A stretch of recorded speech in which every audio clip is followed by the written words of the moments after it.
I'd like to welcome everyone to the Public Safety and Veterans Subcommittee. At this time, I'd just like to remind everyone that tomorrow is 9/11, and we want to make sure that people keep in their prayers the 2,996 firefighters, police officers, and individuals that gave their lives during that time. And at this time, we'd like to call the meeting to order. Has anyone had a chance to look over the minutes of the June 11th minutes? Move approval. All right, we have a motion and a second. All those in favor say aye. Aye. All those opposed? It passes. And now we have call to the public. Do we have any cards? We have no cards, so we'll continue to items 4 through 9 are consent. We have staff here that are ready to do any presentations or answer any questions, or is there anyone that would like to take an item off consent? I would like to take items 6 and 8 off consent. All right. I would move approval of the other items.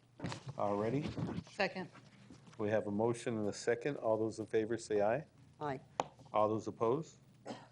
It passes. So now we're at item number 6. Would you like a report on that? We take the card first. Okay, we actually have a card. And what's the name? Kara? Kara. That door? All right, Kara. Sorry. All right, regarding this number, we are actually looking, in addition to getting some car seats for the Women's Refugee Health Clinic, which is in the Maricopa Hospital, and they actually have a whole entire program set up already where they give away car seats to these women before they're discharged from the hospital, and they have interpreters, and they have somebody who goes through the car seat safety and is certified in that too, along with prenatal care and everything. They can easily give about around 15 a month, though they could give more than that if they have those resources. So we are looking for maybe up to 100 car seats for them. Kara, what we can do is we can actually ask our police and fire if that's a possibility. I'm not sure if they're allocated for certain safety programs that we have or not. I don't know if anybody has the answer to that. If you'd like to come up to the microphone so those individuals out there can actually. Stacy Osborne with the police department. The fire department, law, streets, and the police department have already allocated the contracts, and GOHS has already given us the contracts for those grant funds. Mr. Chair, Yes. could we use our representatives that deal with the governor's office, this particular fund, and connect the two to see if they would be eligible in any way for a grant for additional Absolutely, absolutely. Okay, so there's no room within this existing grant and the child car seats program to better serve our refugee community? No, I think the fire department has a portion of their grant that is going towards car seats. Is that correct? That is not correct. Oh. We get our car seats. If you'd like to come up to the.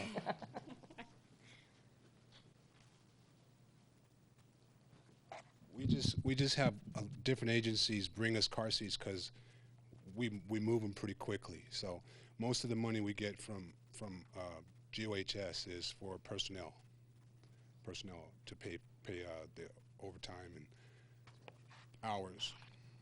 There are additional funds through the DUI Abatement Council, and there are also occupant protection portions of our grant. So it's absolutely something that we can look at and try to assist with. Thank you. Up till that time, if you have someone that needs seats, just let fire know because we help a lot of agencies. All right. But Kara, what we'll do is we'll make sure that the different departments that actually write up the grants or ask the department for those car seats to consider your organization or the refugee community to make sure that they're taken care of also. Would that be okay, or? All righty. And with that, is there a motion to approve consent item number 6? So moved. Second? All right, we have a motion and a second. All those in favor say aye. Aye. All those opposed? It passes. Now we're on consent item number 8. And I just wanted to do some brief comments. Absolutely.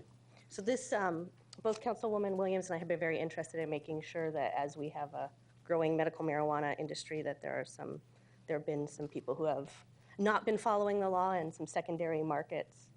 And the police department had a very successful, I don't know if there's a technical word for it, but bust earlier, which we appreciated. And I think this IGA will help us move forward with further creating a safe and legal environment. So just very glad it was a lot of work that went into this and something that had been of great interest to the councilwoman and myself. So wanted to say thank you to those involved, and with that, move approval. Second. All right, we have a motion and a second. All those in favor say aye. Aye. All those opposed, it passes. At this, Mr. Chair, I would like to make the motion that we change the order of business and take the ethics policy out of order and bring that forward. all right, there's a motion to move item 16 to item 10. Is there a second? Second. All those in favor say aye. Aye. Aye. All those opposed, it moves on. So we're on item 16 now, ethics.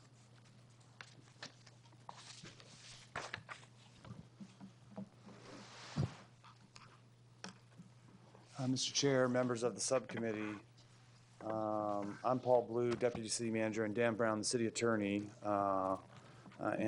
We're here today to provide info in support of the City Council's discussion on ethics policy today and answer any questions you may have as the issues are reviewed. We last met with you at the meeting before, the Public Safety Subcommittee meeting before the break, and you asked that Dan and I come back with info that could help drive a discussion related to gifts and provide the opportunity for you to discuss, give us direction and action regarding a component of ethics, namely in gifts. And we're here to do that with you today. Casting forward beyond today, we anticipate that the remaining issues will present info on the Ethics Commission, penalties, and some miscellaneous issues at a subsequent Public Safety Subcommittee yet this fall. So at the direction of the subcommittee, once we've gone through that process, if you so want us to head forward and have a further policy discussion with the City Council, we would do that, but ultimately we would come back to this body with a draft ordinance following your direction in each of these subject areas for your review and consideration before we would finally take that forward with your advice and recommendation to the full City Council. And so with that, we have a brief presentation that would outline some of the information related to the subject. At a big picture level, we want to start with, and you'll see this move through the presentation, areas where we believe, based on our prior conversations over the last 2 years with the City Council, where there is some manner and amount of consensus, and then you will see reference in the presentation areas where there appears to be discussion. In any event, anything is open for discussion here. We just wanted to do it for organization purposes. So a gift is anything of value, whether it's a water bottle or a plaque or a meal. These are considered to be gifts if they're received by somebody who works in the city of Phoenix, and it's really given to someone related to their capacity at the city, whether it's elected official or employee, et cetera.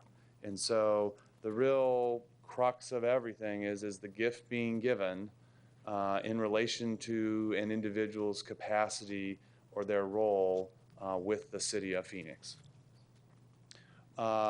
Items that we have heard feedback that are for discussion is what groups of individuals should the definition of gifts apply to.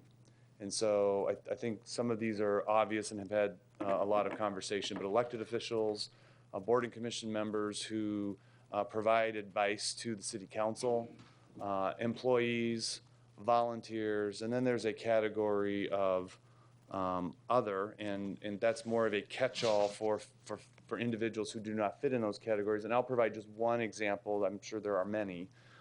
So in a number of departments, particularly in the construction arena, we will hire program management staff to supplement city staff in the execution of very large development projects, whether there was, the convention center was an example, light rail was an example, work at the airport are also examples.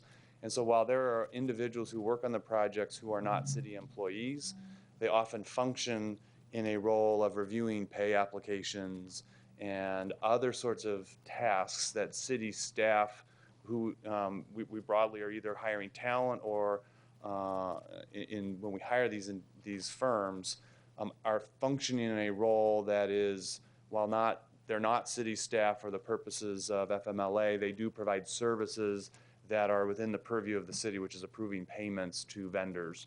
And so this is something that has been brought up to Dan and I as a subject to be considered. Gifts do not include political donations that elected officials receive that are pursuant to state law. We say this to you not because we think this needs the ethics policy to say this per se, but we think it is worthy to remind that it is legal for elected officials to receive donations for political campaigns. And then second, and this is maybe where I'll ask Dan to provide some preliminary or additional comments, if you receive something that is unrelated, unrelated to their capacity with the city, that is not a gift. But Dan, I think you wanted to. Yeah, so to follow up, for example, if you received a gift from your uncle on your birthday, that's plainly within, that's a family member. That's not going to be a gift within the purview of the ethics policy. However, let's say that your uncle gives you something and your uncle has an item before the council. And then it's less clear because is that within your capacity as a city council member, or is that because you're his or her nephew or niece, or his niece or nephew? So those are the sorts of things that you have to get into, and we can provide guidelines. And I wish I could tell you that every single guideline will fill or satisfy every condition, but those are the sorts of principles that we need to have in place and that we can work through. But we have a kind of a case-by-case analysis, and so these are general principles that we're going through today. I have a question. So if my uncle buys me candy, that's considered a value. He always buys me candy on my birthday. And it happens to be my birthday, and now a month later, 2 months later, he's in front of the council. How's that determined? Well, it's, again, generally, it's not a problem because he's always done that. But how's that determined? So let's say that the way that it was contemplated by the task force recommendations, let's say that someone files a complaint and says, council member Pastor improperly received a gift from her uncle because there was an item on the agenda. Then the way it was sorted out is those facts would be presented, and your uncle would say, well, I've given my niece this gift every year for 20 years. It was totally unrelated to the matter, and then it would be dismissed. But it would have to be something that the commission would look into. So again, I will tell you, all of us in this room can think of a factual scenario that may be outside, but generally these are principles. So if your uncle gives you a gift of candy every year for your birthday, and there's nothing before the council that you would have to, it's fine. I mean, there's just no simple way that we're going to be able to address every single factual circumstance. And before we get into the details that we said, what is a gift, what is not, it's also important to say what is, we believe consensus to be, from what we've heard from the council, not allowed. And those gifts that give the appearance of influence or a conflict of interest. And that is, as I think Dan just described, not an entirely precise definition. but it is both a phrase of art and it is a best practice nationally and throughout the state. And then second, again, this is restating what is in state law, but there is a state ban on gifts of entertainment for elected officials.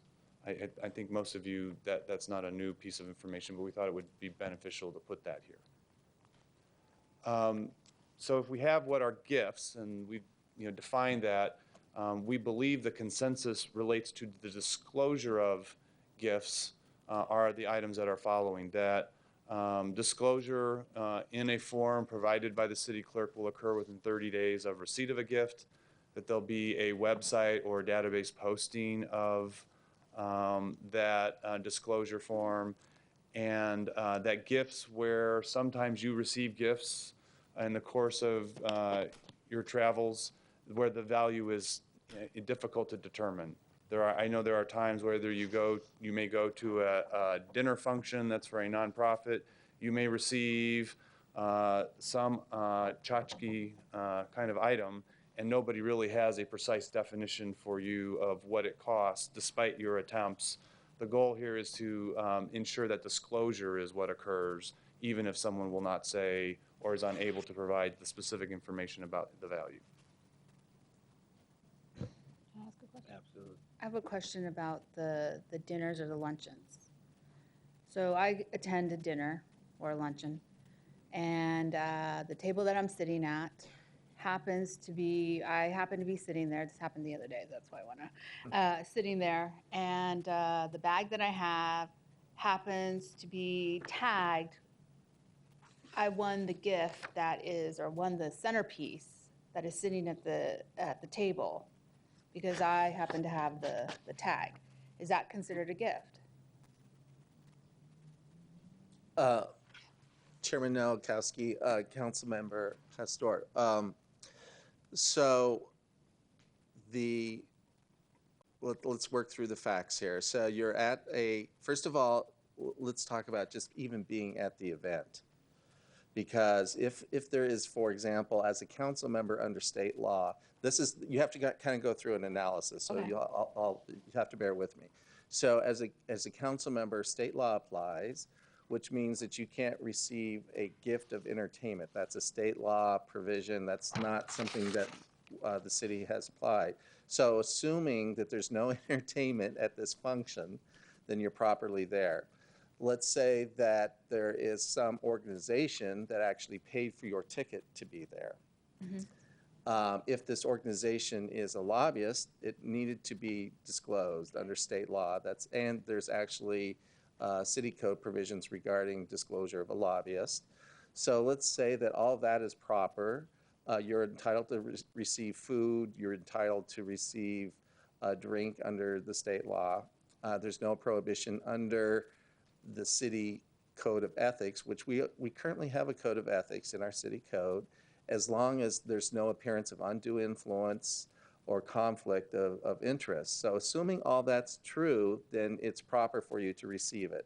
And the fact that you just happened to win it by chance, there's no appearance of direct influence. You didn't receive that because of a pending vote. So to answer your question, it's not a gift for which it would be prohibited, so you would be fine. But that's the sort of analysis that you have to go through. Okay. And I know it's kind of a long response, but those are the sorts of facts. So, but in that situation, you would be fine because there's no appearance of undue influence. Just for the record, I didn't take it. In the area of for discussion is a requirement for the keeping of receipts or this disclosure form beyond the end of either employment or the term of an elected official. And we have variably had 2 years considered and 3 years considered. The only information I would bring to you from our city clerk is that as we have been discussing this subject, and I just got this information this morning, the standard the state legislature passed in the last session actually requires a new minimum standard for keeping of the public record of 3 years. And so at this point, we can no longer do less than 3 years. Was Chris Meyer's finding. Yes. And is that a requirement for our, obviously for elected officials, but for our volunteers as well? Councilman Nowakowski, Councilwoman Gallego, when we get back to your discussions, when we finish this, I think yes is there is, I think, a question about which volunteers do or do not have this apply to them.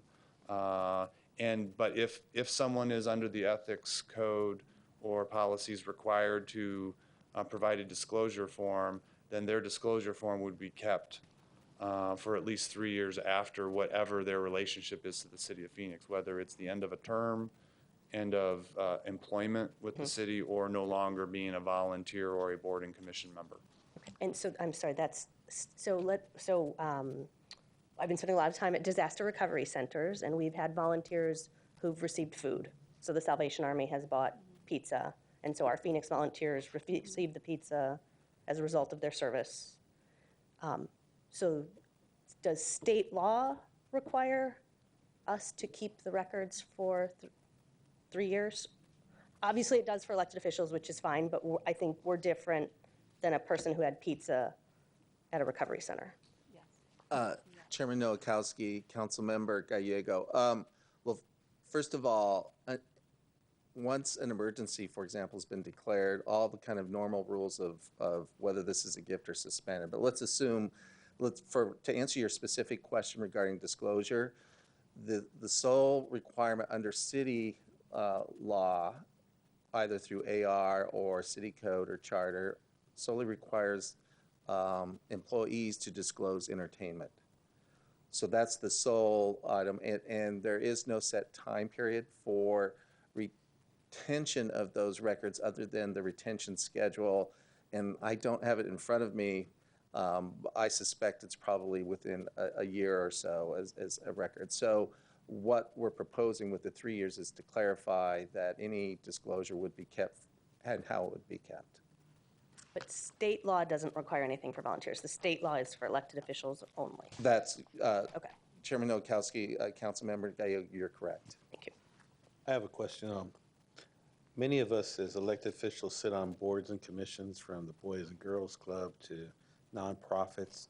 So every time we go to a board meeting and they offer us a lunch or a dinner, does that have to be documented, or is that considered a gift? Or Chairman Nowakowski, again, if the commission or board Right. has an item that is before the council, then yes, well, you would certainly need to recuse yourself, and we've worked with the council members to do that anyway. But let's say for whatever reason, yes, that would be an improper gift if there's influence. If not, again, state law at this point does not allows such for food, for example, and the state or the city does not address it. And so that's one of the issues.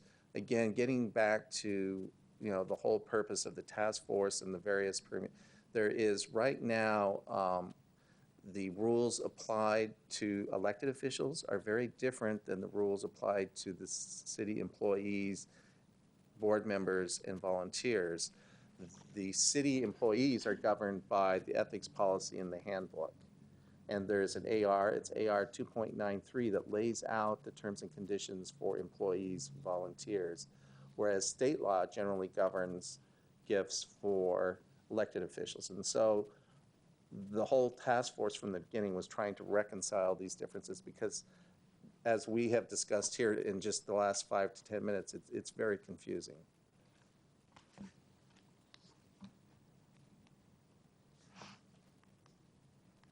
As we're talking about disclosure, so we started from if a gift is received, there's a disclosure requirement.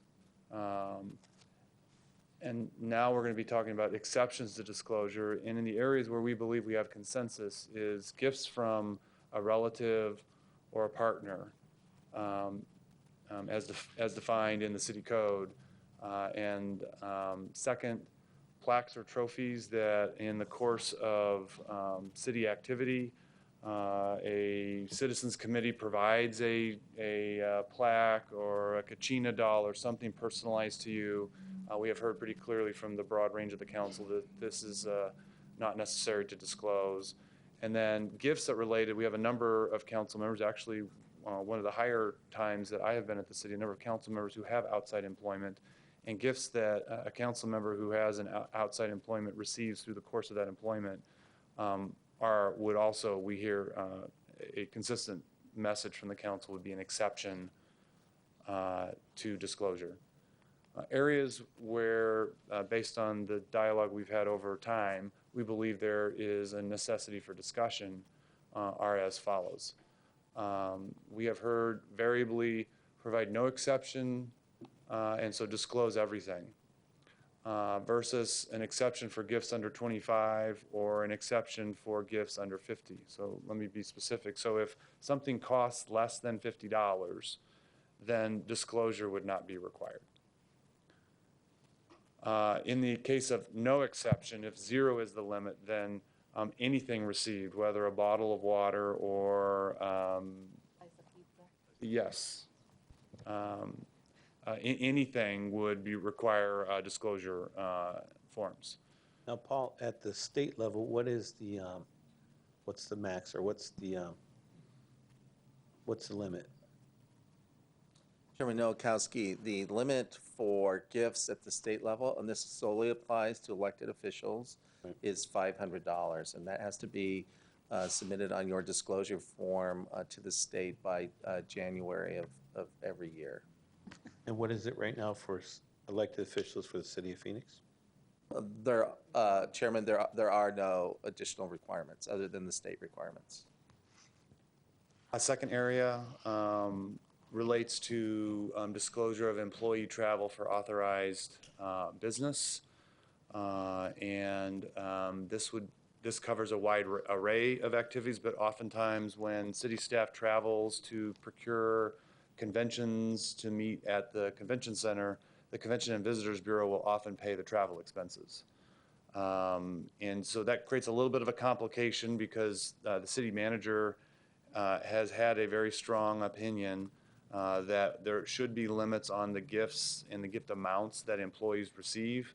And so if we set a full gift ban over a dollar amount, which is I think where I've heard the city manager affirm his interest, then if we are required to disclose in these areas, it is, that would limit our ability to do it, and we would spend more city resources. The alternative way to potentially address this is we'll just disclose it all, but not have a gift limit for the purposes of travel related to city business, whether this is through the CVB, GPEC, or others. If an employee is in the course of doing the duties that they're assigned at the city of Phoenix and are traveling to do so, and someone else is helping to save the city the cost of that travel, one line of reasoning we have heard has been to let's take advantage of saving the city resources, but disclose the fact that that travel is occurring and not create a limit for employees. Similarly, there are more than a few occasions where city council members travel for city-related business in support of city activities with city staff, particularly when we're selling in the economic development arena or when the sister cities nonprofit funds the cost of elected officials traveling to sister cities as appointed in your appointed roles for each of those destinations. We have heard variable opinions about whether this should be disclosed in disclosure form. There has been an amount of conversation, number 4, about community events and dinners.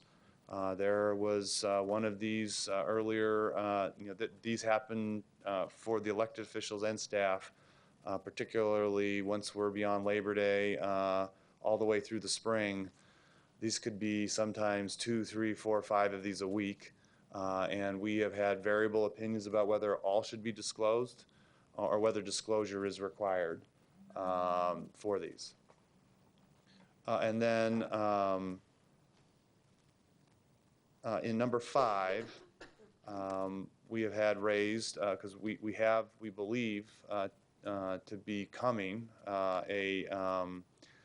we may have an elected official who, or potentially in the future employees who have spouse, relative, or partner who is in elective office, and when there are gifts received in that circumstance, how or should that gift that arises out of someone else's activity to whom you're related and has no role with the city of Phoenix, should that have a disclosure obligation associated with it? And then I apologize, I have one more, and I should have had in terms of number 6. There should be a number 6, and I apologize, my error. Was we also have an elected official who, under state law, can also be an elected official in another body, namely school boards. And so I think when number 5 came up, that seemed like a rational one we should have referenced as well, which is very similar. In the course of duties in another elective office, as permitted by state law, is there disclosure requirements necessary for gifts that are received in the course of that role. And so, Mr. Chairman, members of the subcommittee, that is the broad range of the topics and issues that we believe surrounds the major policy thrust for gifts, and Dan and I are prepared to answer any questions you have and take your advice, counsel, feedback, and direction about how we should advance these topics based on your discussion. What I'd like to see is, do we have any cards from the public? Seeing that there's no cards, is there any comments from my colleagues? I have a comment regarding volunteers. How volunteers are, obviously it is a range. So how were volunteers, or why were volunteers, I guess, placed as in one of these categories as a definition of a gift? If it's So I'll give kind of a brief answer. I think Dan's has a lot more color that he can provide that is based on the work of the task force. But I think the big picture is that the city of Phoenix has been blessed to have volunteers fill a number of roles. And some of those roles are very obviously in the community doing a number of activities that the city broadly could never afford to fund. Block watch is an area that's, I think, a very obvious concern or area of benefit. You see activity that goes on at the airport with the Navigator program, where there's hundreds of people who help our customers through the airport. I don't believe the Ethics Commission or the Ethics Task Force broadly had those individuals in mind when we discussed volunteers. The Ethics Task Force was broadly interested that we're also blessed with a number of very skilled people in the community who sometimes come into work with city council members and with the management staff to help support doing the work of the city, and oftentimes fairly senior roles, thinking about policy making because they are in their position in life able to not require compensation, but yet bring their great resources and experiences to bear. And I believe where the Ethics Task Force was most fundamentally focused on, with one exception, was into those types of situations. The other one, which has actually already been addressed, was the use of volunteers for zoning hearing officer. And at the advice of council, management made a change to move towards contracted individuals as opposed to volunteers. So I believe, Chairman Nowakowski, Councilman Pastor, that was where the task force was broadly trying to, its thrust, was those folks who are working around the elected officials or management staff of the city and would have an influence on the policy making that might occur. So some clarification. So let's say if one of our universities gave us a volunteer to work for our office, would we be conflicted if that university came and wanted to build a college and that we had to vote for city funding of that project or so? Would that be sort of like an in-kind? Chairman Nowakowski, that goes more into the nature of conflict of interest. Okay. And, you know, I would want to sit down and discuss that with the particular policymaker, to what extent, for example, the volunteers, Paul is exactly correct. The volunteers addresses issues like with interns or folks that are in a position to assist policymakers. And so, again, it goes to this whole notion of receiving something of value for influence. And so, for example, the definition of volunteers was limited to those volunteers in the council office or in the city manager's office or served with a department director at a very high level. It was never intended to meet those volunteers at emergency restoration or centers or clock watches and those sorts of things. So again, the whole notion, if you look at across the country at every level of government, the idea of an improper gift is receiving compensation or something of value for influence. And so that at its core is what any sort of policy should address. And the difficult job that all of you have is deciding where to draw that line. And so, so with regard to the conflict, we would have to look to see whether the ASU intern, extern, or official was in a position to influence that policy member's decision before we would advise whether to declare that conflict or not. Okay, thank you. Any other comments? I have a comment on the volunteers. So if the intent was for those volunteers on 11th and 12th floor and not the volunteers across the whole city, then can't we clear that up in definition? Chairman Nowakowski, Councilmember Pastor, in fact, we did. The proposed volunteer definition that was proposed limited the application of the gifts policy to those volunteers in specific positions.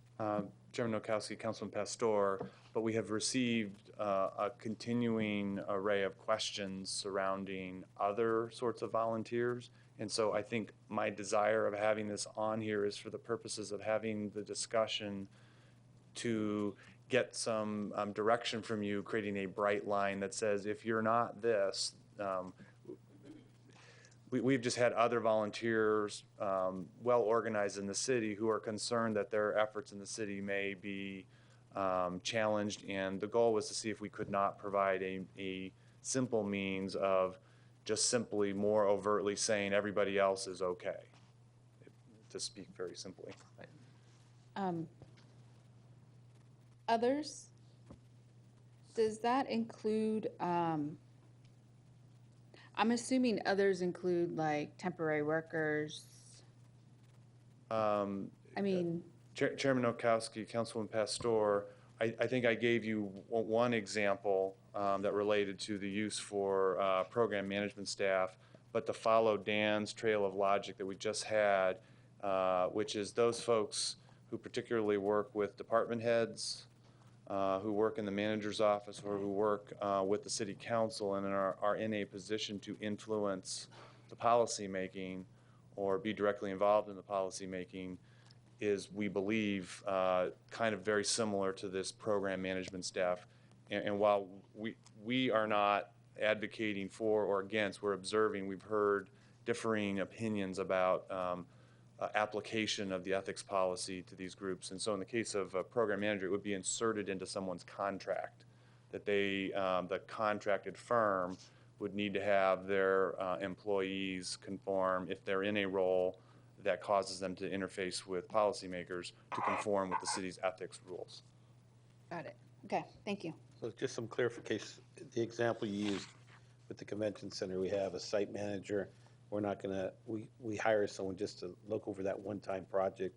Once the project's over, that person's not a city employee, so that person would have to follow the policy, right? Chairman Nowakowski, I think the key determinant, based on the dialogue that has occurred before, we can do anything, Right. is if that contractor or that vendor is in a position to influence the choices of the policymaker, whether it's, in this case, a department head, and whatever policies are recommended by the convention center director to city management, then that would be, then that vendor or contractor would need to be a part of the ethics policy. If it is just merely a contracted labor that is helping set up tables and chairs, I think broadly what would probably happen if it was the interest of the subcommittee that firms or vendors that are in this position, we could create the same kind of bright line that relates to volunteers, where if you're in a position to influence the policymaker, then you're subject to it versus calling them out one contracted employee or contracted worker at a time. Councilmember Pastor? I just need a clear answer in the sense of, if I hire somebody temporary or on contract, they're in the city council office, they have some influence, I guess, then they would be subject to this. And what did the ethics task force recommend? Yeah, Chairman Nowakowski, Council Member Pastor, the task force recommended yes, that the Okay. gift policy would apply. And again, this goes back to, as part of the task force, we looked at all forms of government at the federal, state, county, other cities. And again, it's the general principle of avoiding the appearance of undue influence or conflict of interest. And so that's why the line was drawn by the task force at the policy-making level. Another question. Councilmember Pastor? I'm sorry, I no need to problem. get some clarity on all of this. Employees, was the intent of the task force regarding employees, there's an employee's handbook.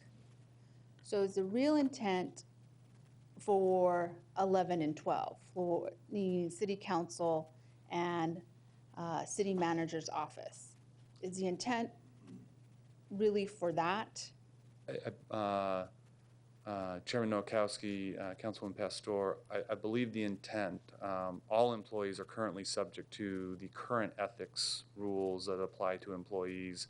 The task force goal was to try and harmonize the policies for elected officials and employees, and it would indeed encompass all employees, creating no distinction for the city manager's office staff or department heads, but that all employees would be subject. If there are gift limits, if there are disclosure requirements, or if there are prohibitions, they would be applied in uniform manner across all employee groups.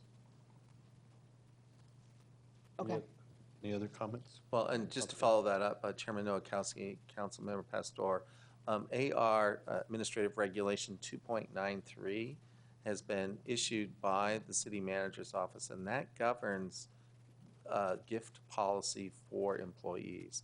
But ARs do not apply to elected officials. They do not, and so that's that apparent inconsistency is what the task force was addressing. So you had an AR, a set of policies for employees, and yet it was less clear with regard to elected officials and certainly board members and volunteers.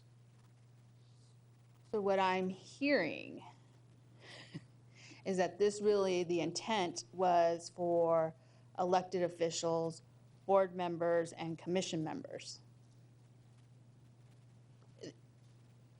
That's what I'm hearing. I'm hearing there was nothing for elected officials other than our state. But in the city, there was nothing for board and commission members. There is something for all employees.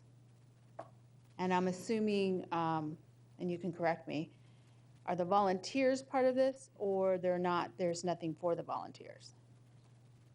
Chairman Nowakowski, Councilmember Pastor, it wasn't that there aren't laws and regulations related to elected officials. Right. Because the city has an ethics policy. It's adopted in the city code, it's actually section 2-52. That applies to elected officials and volunteers, employees now. So any category, it's just the guidance. So the current AR provides rather a more specific, detailed guidance to employees. And so all these issues that have been raised today with regard to elected officials, there's just less guidance. And so I think it's more about the task force was trying to provide some guidance to elected officials and a set of standards that would be more easily administered across the entire city. Okay, thank you. Councilmember Williams?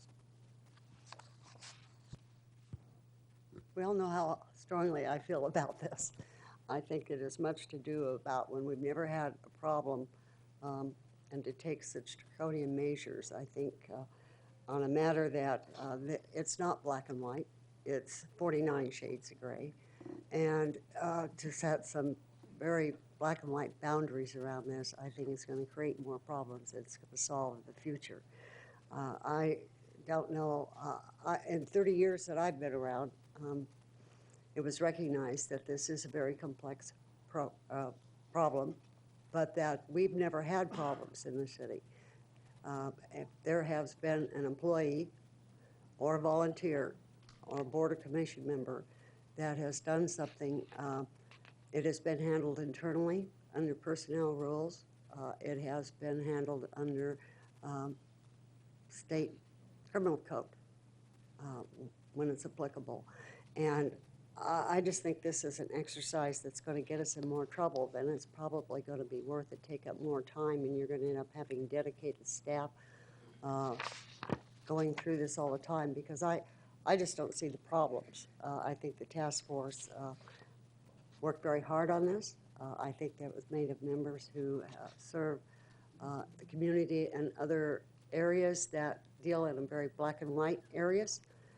And I just feel really strongly about this. I know just on the definitions of the gift, the volunteers, what popped up was some of the Block Watch people saw this and said, oh, we're Block Watch, we're volunteers, and we go out and solicit gifts to give as door prizes, etc.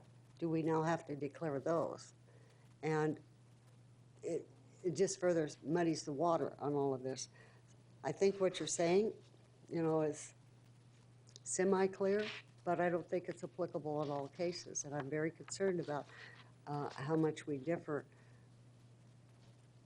from what we have now to take it to this high level. And I'm very concerned about this. And I'm not sure I'm going to be in support of all of this. I think that, I don't know, Mr. Chair, if you plan to take each one of these as we discuss it and make a motion almost on per slide on where we want to make a recommendation to the council, or if you want to wait till the end and then try to come back and do it.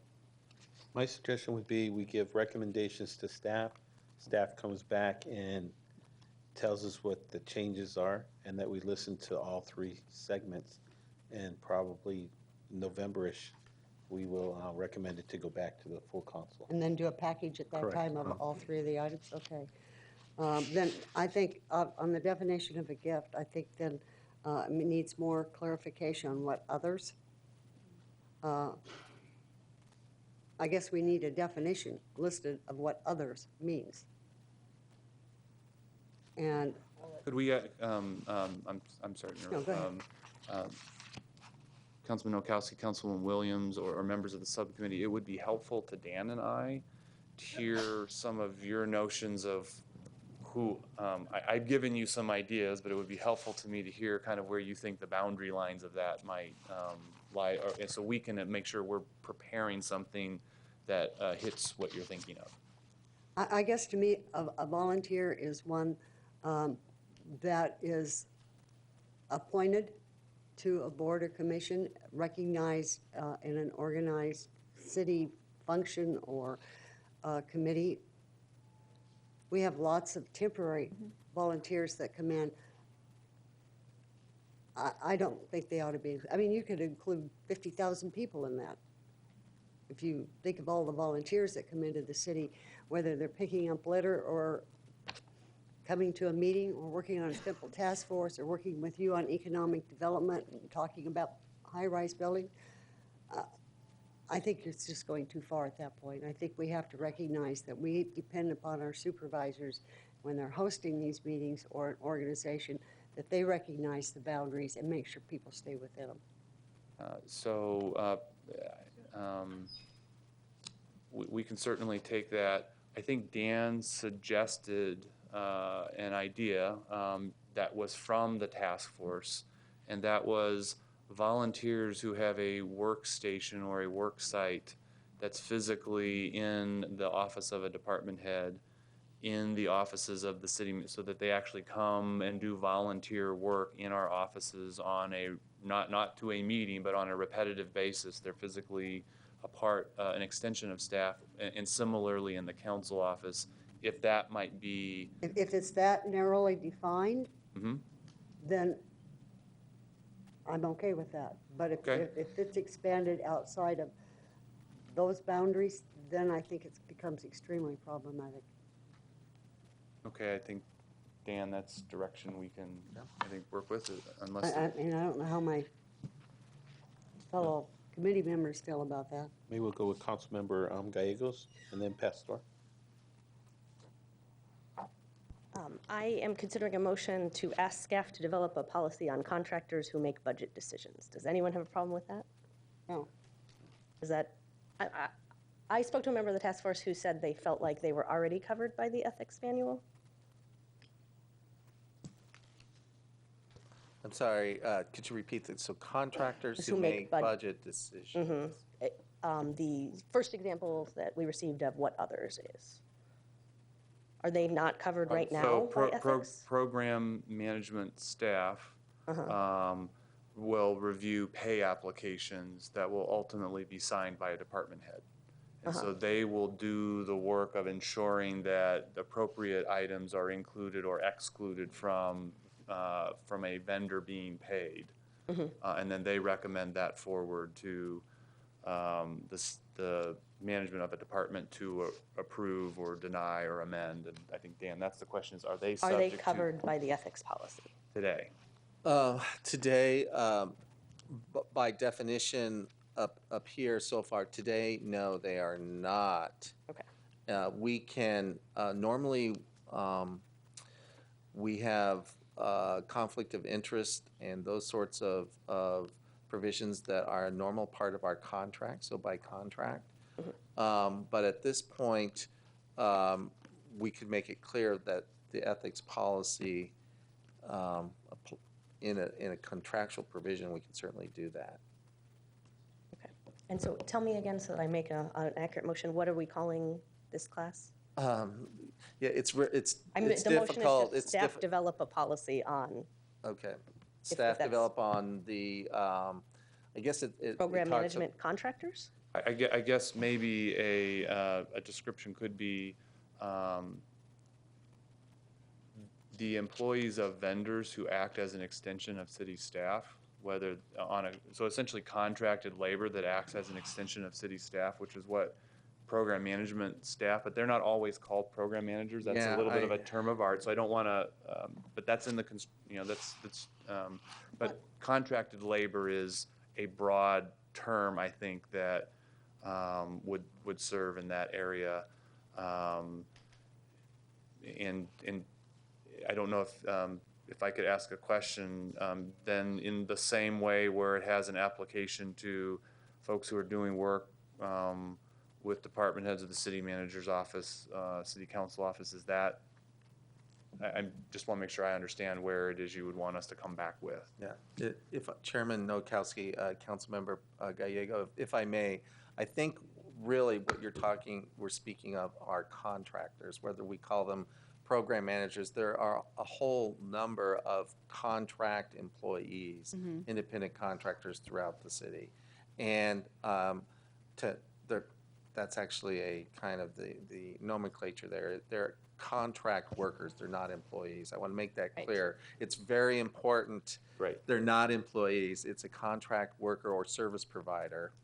And in those situations, we can include as a contractual right, of course, by contract, that the ethics policy apply. It's specifically, though, most ethics policies govern, elected officials, employees, volunteers. Those are all legal terms of art for which we can. And if the council wishes to apply those by contract to contractors, we can certainly do that. And we do, as a matter of course, in a number of areas. But as a matter of policy, if the council wishes to do that, we can certainly do. So my advice would be just say contract service providers, apply the ethics policy related to gifts to contract service providers. I have a Something like suggestion, is that instead of entertaining motions right now, can we make recommendations to our staff to actually sit down with those council members that are bringing up these concerns, coming up with a full document that we can vote on next subcommittee meeting, so that we can actually have some time to really think it out, making sure that the right verbiage is in there. And then basically what we can do right now is suggest to you all what we would like to have, and then you come back to our council offices and work it out, and then you come to each board member and you kind of explain the whole process. And then by next meeting, we would vote So we'll make a motion at that time. I'm not sure if you're open to that. Yes, that would be great. Any other suggestions? I think for others, it'd just be clear and bulleted. Temporary worker, contract, however you want to, whoever the others are. But if they're doing work for the city and have influence, then I think they need to be included, because they may be contract workers or have a contract, but they are representing the city. So I think we need to be very clear on who the others are. Okay. Chairman Nowakowski, Councilman Pastor, we will work with the law department on creating a definition that we can bring back for the subcommittee's consideration. I think the last page, page 9. If there's any guidance or recommendations for that item number 1. Or it's 9 on our. it's Last actually page up- of the it's last presentation. page of the presentation. Oh, this If- is what you- If we can actually give our staff some guidance, if we want to make sure that we're not going to accept any gifts, if we're going to have anything under 25, 50, or whatever it might be. Well, Any suggestions? I feel very strongly it should be $50. Anybody, $25 won't buy you a ball cap in most instances anymore. If we're going to put this in place, inflation continues, $50 in today's money is not that much. And quite frankly, anybody that could be influenced by something at that, a dollar would influence them. So I very strongly believe employee travel for city authorized business and city council travel for business is appropriate. That's what you're hired to do, and what we're elected to do is to go out and sell the city in one fashion or another, whether it's for business, for economic development, airport growth, whatever it may be. That's what we're supposed to do, and I think that is quite appropriate and should be an exception. It should not be included. Community events and dinners. We've discussed this, gone around this circle 50 times, because often we are invited to events and dinners. We have no idea whether our host paid $1,000 a seat, $50 a seat, or whatever. If you want us to report it, I'm willing to report it within 30 days or so of the event, but I don't know what the amount is. So whatever form you have, I'll tell you where I've been and who is the sponsor, but I can't tell you the amount. And I think it's unfair for us to guess, and it becomes so complex depending on what the event is. I always look at it, if I were not on the council, would I be invited? And the answer is no. Usually the answer is yes. The only reason I'm invited to these events is they want to say they have council support, and that's why we're at their table. And often, as you know, some of these events, they have the mayor's State of the City address. Right. That's hosted by the chamber, who then goes to members, who then expect certain council members to sit at certain tables that are businesses within their district.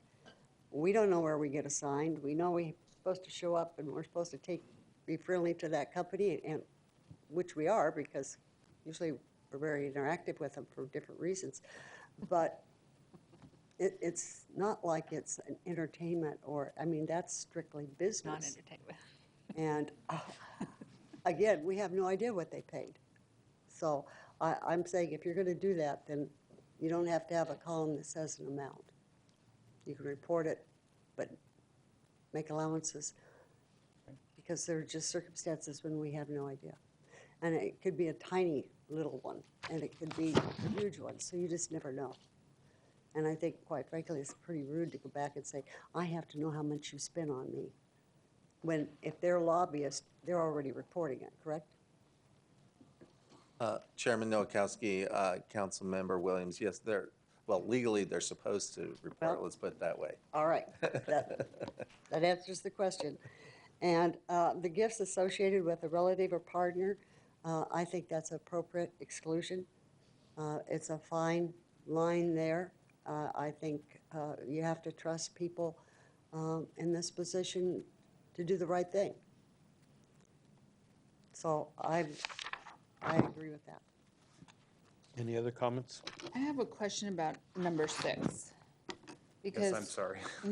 I'm sorry. No, Because number 4 says something received unrelated to an individual's capacity with the city. And then, I understand it, but I'm just asking if, What page is that? it's number 9, number Okay. 6 is elected officials, school boards. I'm just asking for me. That was my fault for not having that on the list. I had It's appropriate. You're right, it's duplicative. Mr. Chairman, Councilman Pastor, it absolutely is duplicative. I think the point of why we had heard on all of these subjects was to create a bright line that helped explain this was not, disclosure was very specifically called out as not required. Or if you choose to disclose that, then it's not on a list of exceptions. So there was very strong clarity. And Okay. so that was the why it's duplicative. I think Dan would tell you in a case-by-case basis at all, many of these things would work themselves out anyway. And these items, we have heard from various members of the council related to their specific interest in making sure that it was clear. Okay. So on 5, can we just put a / gifts associated with, and then settle it? Thank you. Any other comments? Council member? So I'm sure we'll need to iron this out a little bit more, but for now, I think our direction on the volunteers is volunteers are individuals who volunteered with elected officials, department heads, or city managers' offices. And then we'll have a separate policy that temporary employees and contractors should be subject to the ethics and gifts policy. And I can't see any reason why we would not subject them to the entire ethics policy. Okay. Any other comments on item number 1, the $25 or $50? I have a comment on that. So studying this for many weeks, I'm in favor of the $50 due to the fact that the task force reported $50 and so did the council's direction. And so that's my 2 cents. Perfect. Any other comments about the employees traveling or council members traveling for business?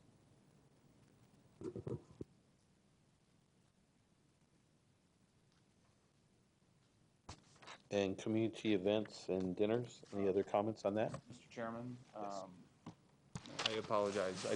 I would like to, and this may be restating it unnecessarily, but just to remind the council, neither Dan or I are suggesting that an item for review should or be included as an exception to disclosure or not. And so I think it's, we have heard from Councilwoman Williams. I just want to make sure when we leave here, we return with what it is you want us to return with. And so I don't want to be too bold as to just suggest I need you to tell me what you want to do, but there's a little bit of if y'all are comfortable, it probably would be helpful for Dan and I to know, yeah, this is the sense of the subcommittee on these items. I apologize being No, absolutely. perhaps too That's- direct. Mr. Chair, I'm thinking we're going through this. You come back with a package based on what's said today, narrow it down to what's said today, You got it. and then we move forward. Is that what the rest of the committee thinks? I think so. I think that we're in agreement with the 5 points that you gave us earlier. I don't Okay. see anyone protesting it or having any other comments. Councilman Nowakowski, Councilman Pastor, Councilman Williams, I apologize. You referenced on the community events and dinners that you believed it would be okay to disclose those from happening, but the obligation for sorting out because it's not very clear what they're valued at. And I just want to make sure that's what you would want us to bring back, is that this would be community events and dinners would be subject to disclosure, but there would not be as hard line of an obligation for the value of that dinner. Correct. Now, I understand that the $50 takes care of lunches. Correct. We're talking about the events, the Right. fundraisers that we get invited to, or community event. Yes. Okay, thank you. And I agree with Councilmember Williams on that, because it's kind of rude to ask a person, well, how much do you pay for the seat? Or how much was this event? Or how much was this dinner? I think we're actually there representing the city of Phoenix and trying to bring, and being advocates for the city of Phoenix. If it's a Boys and Girls Club luncheon or dinner, or if it's any other nonprofit or per-profit, but we're there actually as advocates for the city. So I think that as long as we list it, I think that's being transparent enough. And I think if anybody has questions, they can look at the organization or the type of dinners that we're going to or lunches, and they can question us on that. Any other? So for clarity's sake, community events and dinners, that is not an exception? That is That's what what I'm hearing. that is what I have heard just now. So community events and dinners is with disclosure? Yes. Okay, got it. And I think what we need to do is identify what events are, because we go to ribbon cutting events, we go to reopenings, grand openings. I mean, our calendars are full of events. So Yeah. what would events be? Councilman Nowakowski, members of the subcommittee, I think what Dan and I would probably suggest is what I just heard Councilwoman Williams indicate, and that is if it's under $50, then there is an exception to disclosure provided. For all other things, and it does not matter if it's a ribbon cutting, if it is you received a bottle of water at a community event, or you went to a nonprofit fundraising event in the evening, all those things over $50, or where it is unclear that there is that the dollar value may be close, but someone has not told you, then it would just simply have a disclosure form provided to the clerk within the 30 days. And if the dollar amount is not known, then we'll provide a place to share it's not known now, and if it is in the future, we can solve that. Yes, council member? I think we need to think this one through a little bit. I had thought that the council's original direction was exceptions to disclosure. For example, I would like the police chief to be very involved in the community and go to every dinner which he is able and invited to, and be visible and people can have comments. And if you get to a list where it's someone disclosing, some city employee went to $2,000 worth of dinners, I think that could have a chilling effect and maybe take away some of the work we've been doing on community policing and others. So Councilmember Pastor? I'm just dialoguing, and this is how I do it. I should say, excuse me. So community events and dinners, is this to elected officials or this is to employees, others, everybody on the list? Councilman Nowakowski, Councilman Pastor, the disclosure is irrespective of who is the role, if it's for the gift policy broadly. The reason we said the words community events and dinners is because we had heard feedback from a variety of council members about those sorts of events. So it is intended that it would apply to all. All those who are subject to the ethics policy would, if disclosure is required, then disclosure would be made by all who participate. So just some clarification. So let's say if our fire chief or police chief goes to a community meeting, they have pizza, it's under the value of $50, they don't have to report that. But if they go to a big So it's our Chavez Foundation dinner. dinner or so that would be over $50, then they would have to just say that they attended this event. That's what I believe Yeah. Councilmember Williams was talking about, and not putting a price on there, but just saying, I attended this event. I believe that is what I have heard and the direction we're taking. Correct, all right. Any other comments? So all our workers that attend I'm going to do one right now because I see them, Hispanic Women's Corporation, those workers that attend, then they will be subject to, say, I attended the Hispanic Women's Corporation? If they did not buy their own ticket, if they did not sit at a city city, department okay. purchase table, Okay. where they're there at a city-funded role, Okay. then according to what we've been discussing, yes, unless the event is somehow disclosed to have a value of less than the proposal for $50. They would need to disclose. Unless the event is less than $50, everybody who attends will need to disclose unless you're at a city table, as an example. Okay, got it. Any other comments? Councilmember Gallegos? So if the human service director gets regularly invited to 12 human services events, I just think that this disclosure will have a chilling effect on some of our community-oriented. I mean, I think it's their job to attend. I think it's the economic development director's job to go to Chamber of Commerce events. I think my personal opinion is show that they're advocating and they're doing their job, because they're the spokesperson or that department head that should be involved in the community. I think if we start putting a price to it, I think then that gets a little bit more complicated. I'm not sure. That's my opinion. We can still discuss this. We're giving you the recommendations. You're going to end up coming back to us, and then we're going to end up having another dialogue. And Still fluid. And so that something we may bring is some options, a little bit like going when at least two of us wear glasses. A, B, when you're testing out as the ophthalmologist. I'm sorry, Mr. Chairman. Okay, 2.5. See, it's always gray. We may bring you some options that give you either side of the equation where it isn't precisely clear. Any other questions? Just some information. For the last 5 years, have we had a complaint or any type of filing under the ethics policy?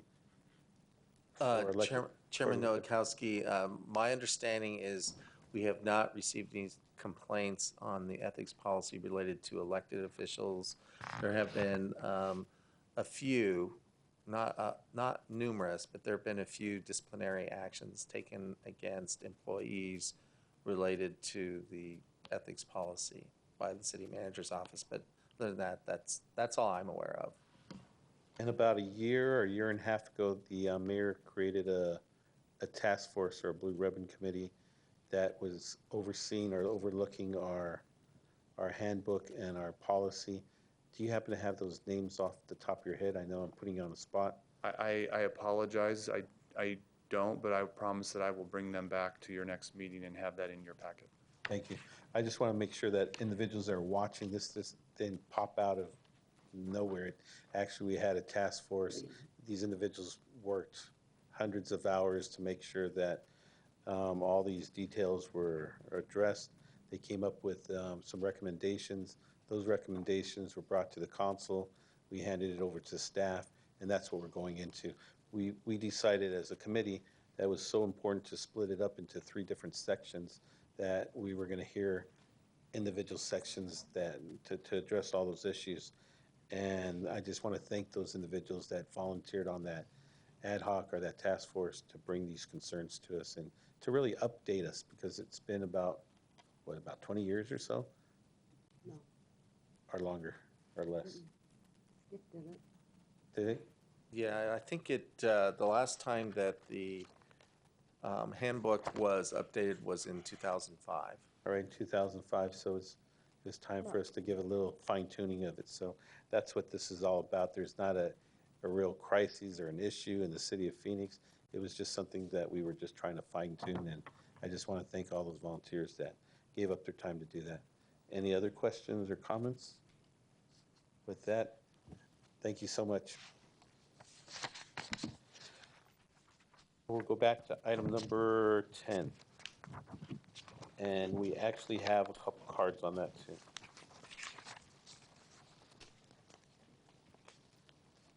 Police chief, I think that's.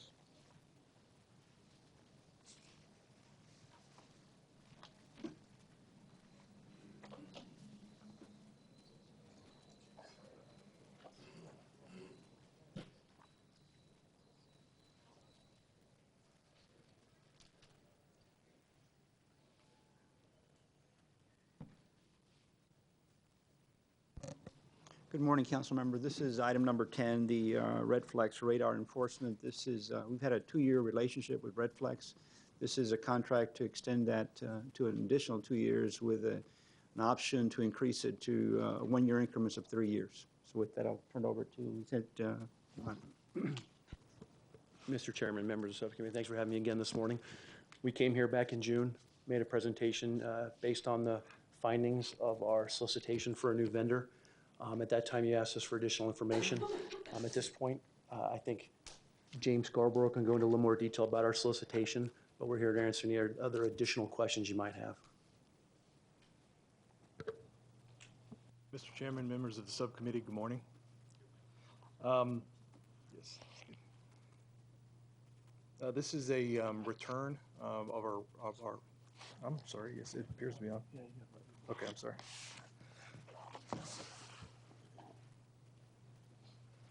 We come to you again this morning to bring forward the recommendation to award a contract in response to the solicitation that the Finance Department did on behalf of the Police Department last spring for photo enforcement, photo and speed enforcement. At the last subcommittee, there were questions with regard to namely the company that was recommended for award. Over the past summer, we've met with members of the subcommittee to provide additional information and answer any questions. As for the solicitation, solicitation was issued on March 24th. The proposals were received on May the 2nd, and we extended an award recommendation on June 3rd. We received 2 proposals. We evaluated the proposals based on the evaluation criteria set forth in the solicitation, and the evaluation committee came forward with a strong recommendation to award the contract to the incumbent Red Flex. So with that, if there are any questions about the procurement, I'll be glad to provide additional details. Otherwise, we're ready to receive your questions. We actually have 2 cards. I'm not sure if they're still here, but James, are you here? Would you like to speak?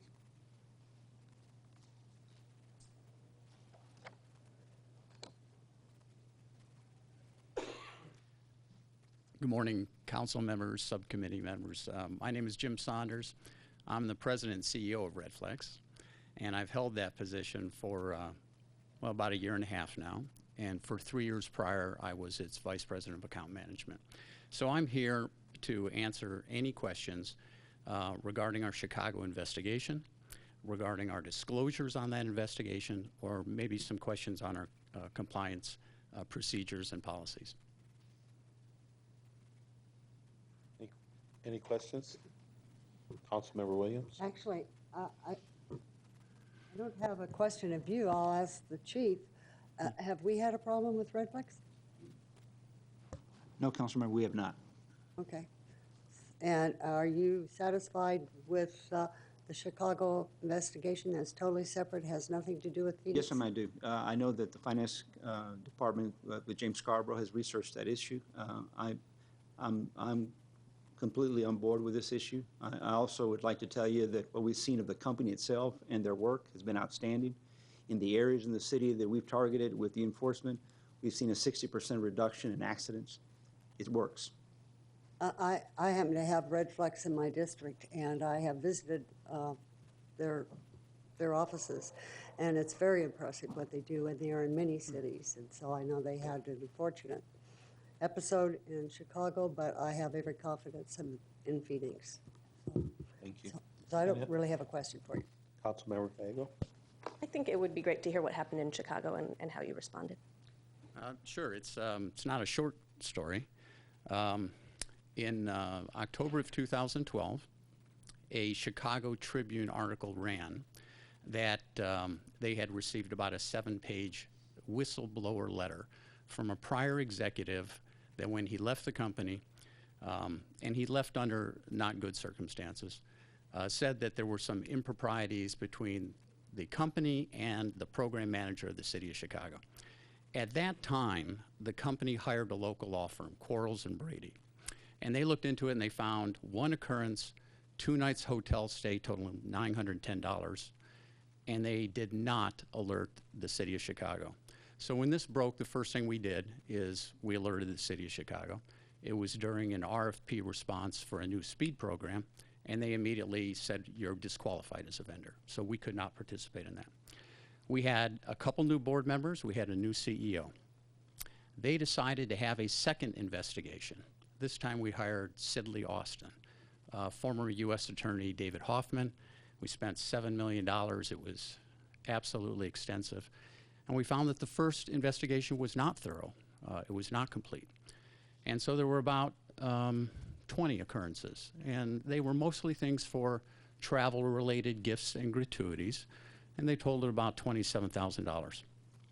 Additionally, they said that there is a relationship between the contractor for Redflix and the former program administrator for the city of Chicago, that anybody looking at this, we could not subpoena bank records or anything. But if you looked at it, we think that there's impropriety involved.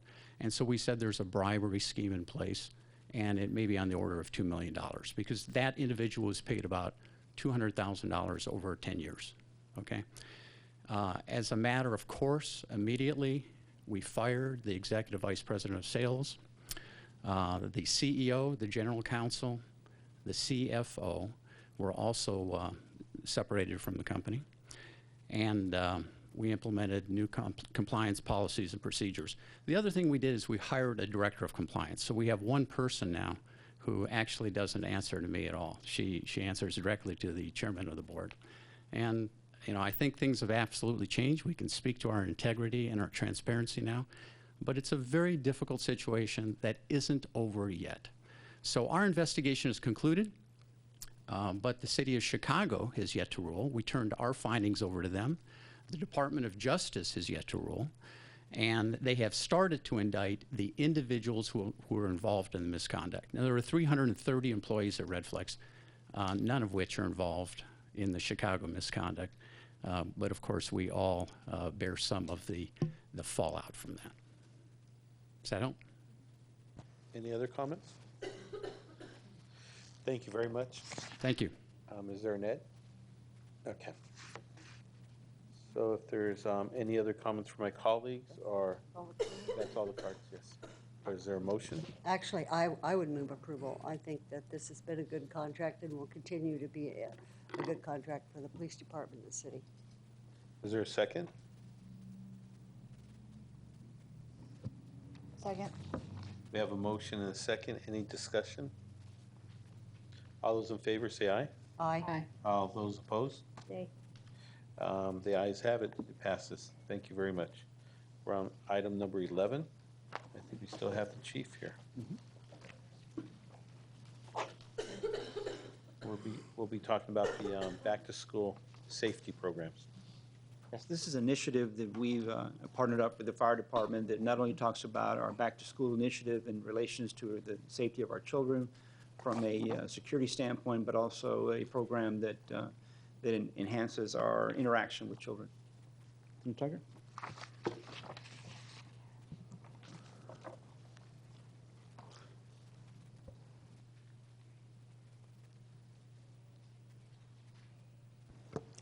My name is Captain Robert Johnson with the Phoenix Fire Department. Good morning, Subcommittee. My name is Chris Tucker. I'm a lieutenant with the Phoenix Police Community Relations Bureau. All right, I'll get started by talking about what we both do, Phoenix and Fire do together at the schools. I know it says back to school safety, but most of the safety doesn't just apply to back to school, but going back to school gives us an opportunity to get in there and teach the kids.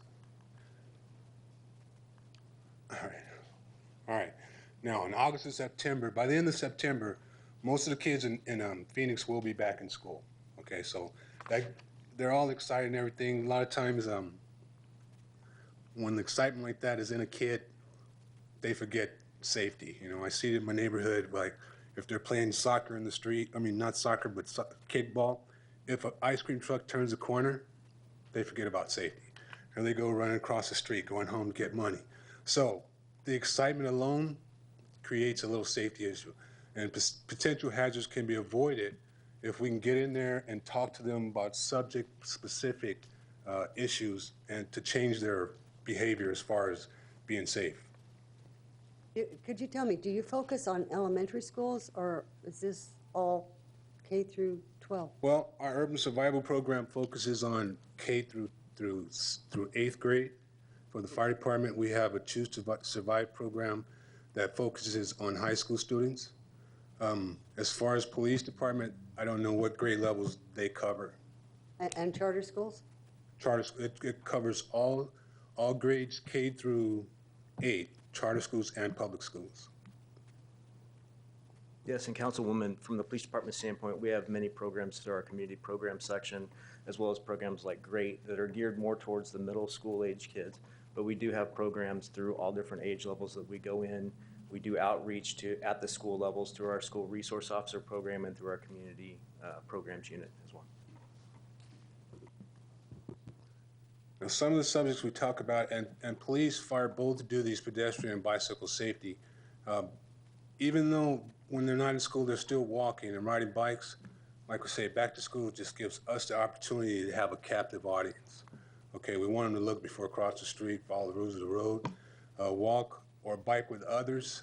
That's important because when I go and talk to them, and especially when I'm talking about latchkey safety, a lot of the kids, when I ask them who has a shortcut home, over half of the class has a shortcut.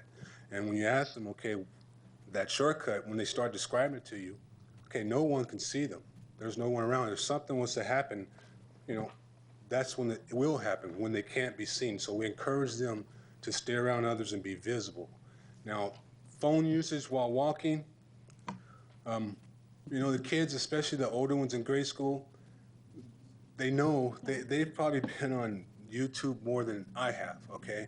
They've seen a lot of things, and the one that cracks me up, and I know the girl, she sued someone for putting it on there. She's in the mall walking, texting, and she falls right into the water, okay? And we've all seen that one. So I encourage them to watch what they're doing, because all those kids, their thumbs move faster than mine. They know what to do. They know how to use your phone better than you. So as far as the adults keeping an eye on the bus stop, the adults aren't in the class, so we're talking to the kids about how to be safe at the bus stop. First of all, how to get there, and when they're there, just, you know, be aware of your surroundings, what's going on around. Is there someone around that you don't normally see? And one thing really important about that is a lot of kids will get into that situation and something will be weird to them. And when they get to school, nothing happens, so they don't tell anyone. I always tell them, okay, if anything just feels out of place, you get home, tell your parents. You get to school, tell the teacher. You know, let them know what happened. Slow down when driving. Well, they're not going to be driving. So just watch for cars. watch for cars. You're a pedestrian, you're on a bike. One of the important things as far as looking for cars, I know that's just something we say. Something I always tell those kids is look at that driver, okay? And that driver needs to look at you with their eyes. Now, just because you guys are looking at each other doesn't mean it's okay to go. Okay, the driver has to give you the driver's wave, okay? If they don't do this, you do it to them. Tell them to go before you go.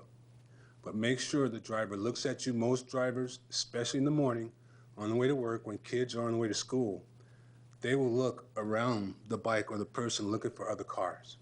And kids need to be aware of that. Bike rodeos. Now, just last school year, Phoenix and police, we teamed up, and in every city council district, we did a car seat check, but we also did bike rodeos. Okay, now bike rodeos are important because when we do assemblies, we do bicycle safety assemblies, and we're talking to the kids, that's more of an educational part, but what we teach them really sinks in if it's hands-on, okay? And we'll mark out a course on the basketball street or in the parking lot, and we'll set up like a road, and we'll have fake cars out there, and the goal is to get through that bike rodeo without getting hit by a car, okay? Now, if they stop and look both ways, and they see a car go by, if they don't look again, they will be intentionally hit by a fake car, okay? All right, and I'll tell them, okay, this is a good idea because from this bike rodeo, you get to leave.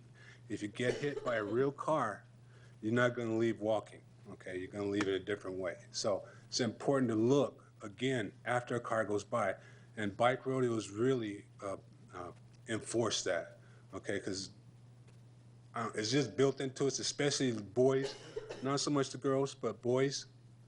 We're competitive, okay? They don't want it. They want, did you get hit by a car? Yeah, I did get hit by a car. You know, that's what happens. So I like that because that means they're listening and they're gonna do what we tell them. All right, now, Walk Your Child to School Day. This is a national event. It goes on around the United States. Now in Phoenix, as far as I know, as long as I've been doing this, we've been doing the National Walk to School Day for at least 10 years. And what it is the schools, they as a community around them, they get all the parents involved and try to get as many organizations involved. And as you can see in the pictures, all the kids are walking to school. Now, it's not a normal path that they would take. We'll pick a course and have them, we're just gonna walk this way.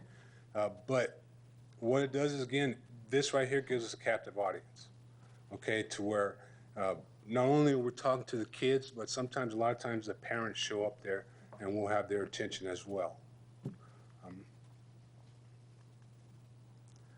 Latchkey safety, this is important, not just when school is in, but to me, even more when school is out. I know now things are changing. I mean, when I was a kid, okay, so what? Your parents left you at home. Every friend I knew on the street, parents were at work, both of them, if they had to. Me, I was raised by a single parent, so they were at work all the time. The kids are gonna be at home. They need to know how to be safe, okay? And the best thing for families is to have a plan in place, and that's what we do, you know, as firefighters and police officers. We go in there, we talk to them about, you know, having a plan ahead of time before something happens, so you know what to do. I mean, if something did happen, like it says right here, what to do if children are followed. If they ever get into that type of situation and they have to get away from someone, if they're heading home and there's no one there, you're gonna go to a house that's empty. You know, you need to have a plan ahead of time. Okay, I know their parents at home over there. I know who lives there. And, you know, on the way home to know different houses that are okay, that your parents will say, okay, you can go over there, check with them. They need to know what to do in case of a fire. That's one that police doesn't really do. That's a firefighter subject. That's a whole assembly, just fire safety, okay? It's a little bit a part of latchkey, but that's a whole safety assembly to talk about what to do if there's a fire. And number one fire safety rule, in case anybody in here is wondering, if the fire's burning inside, get out. Pretty easy. All right.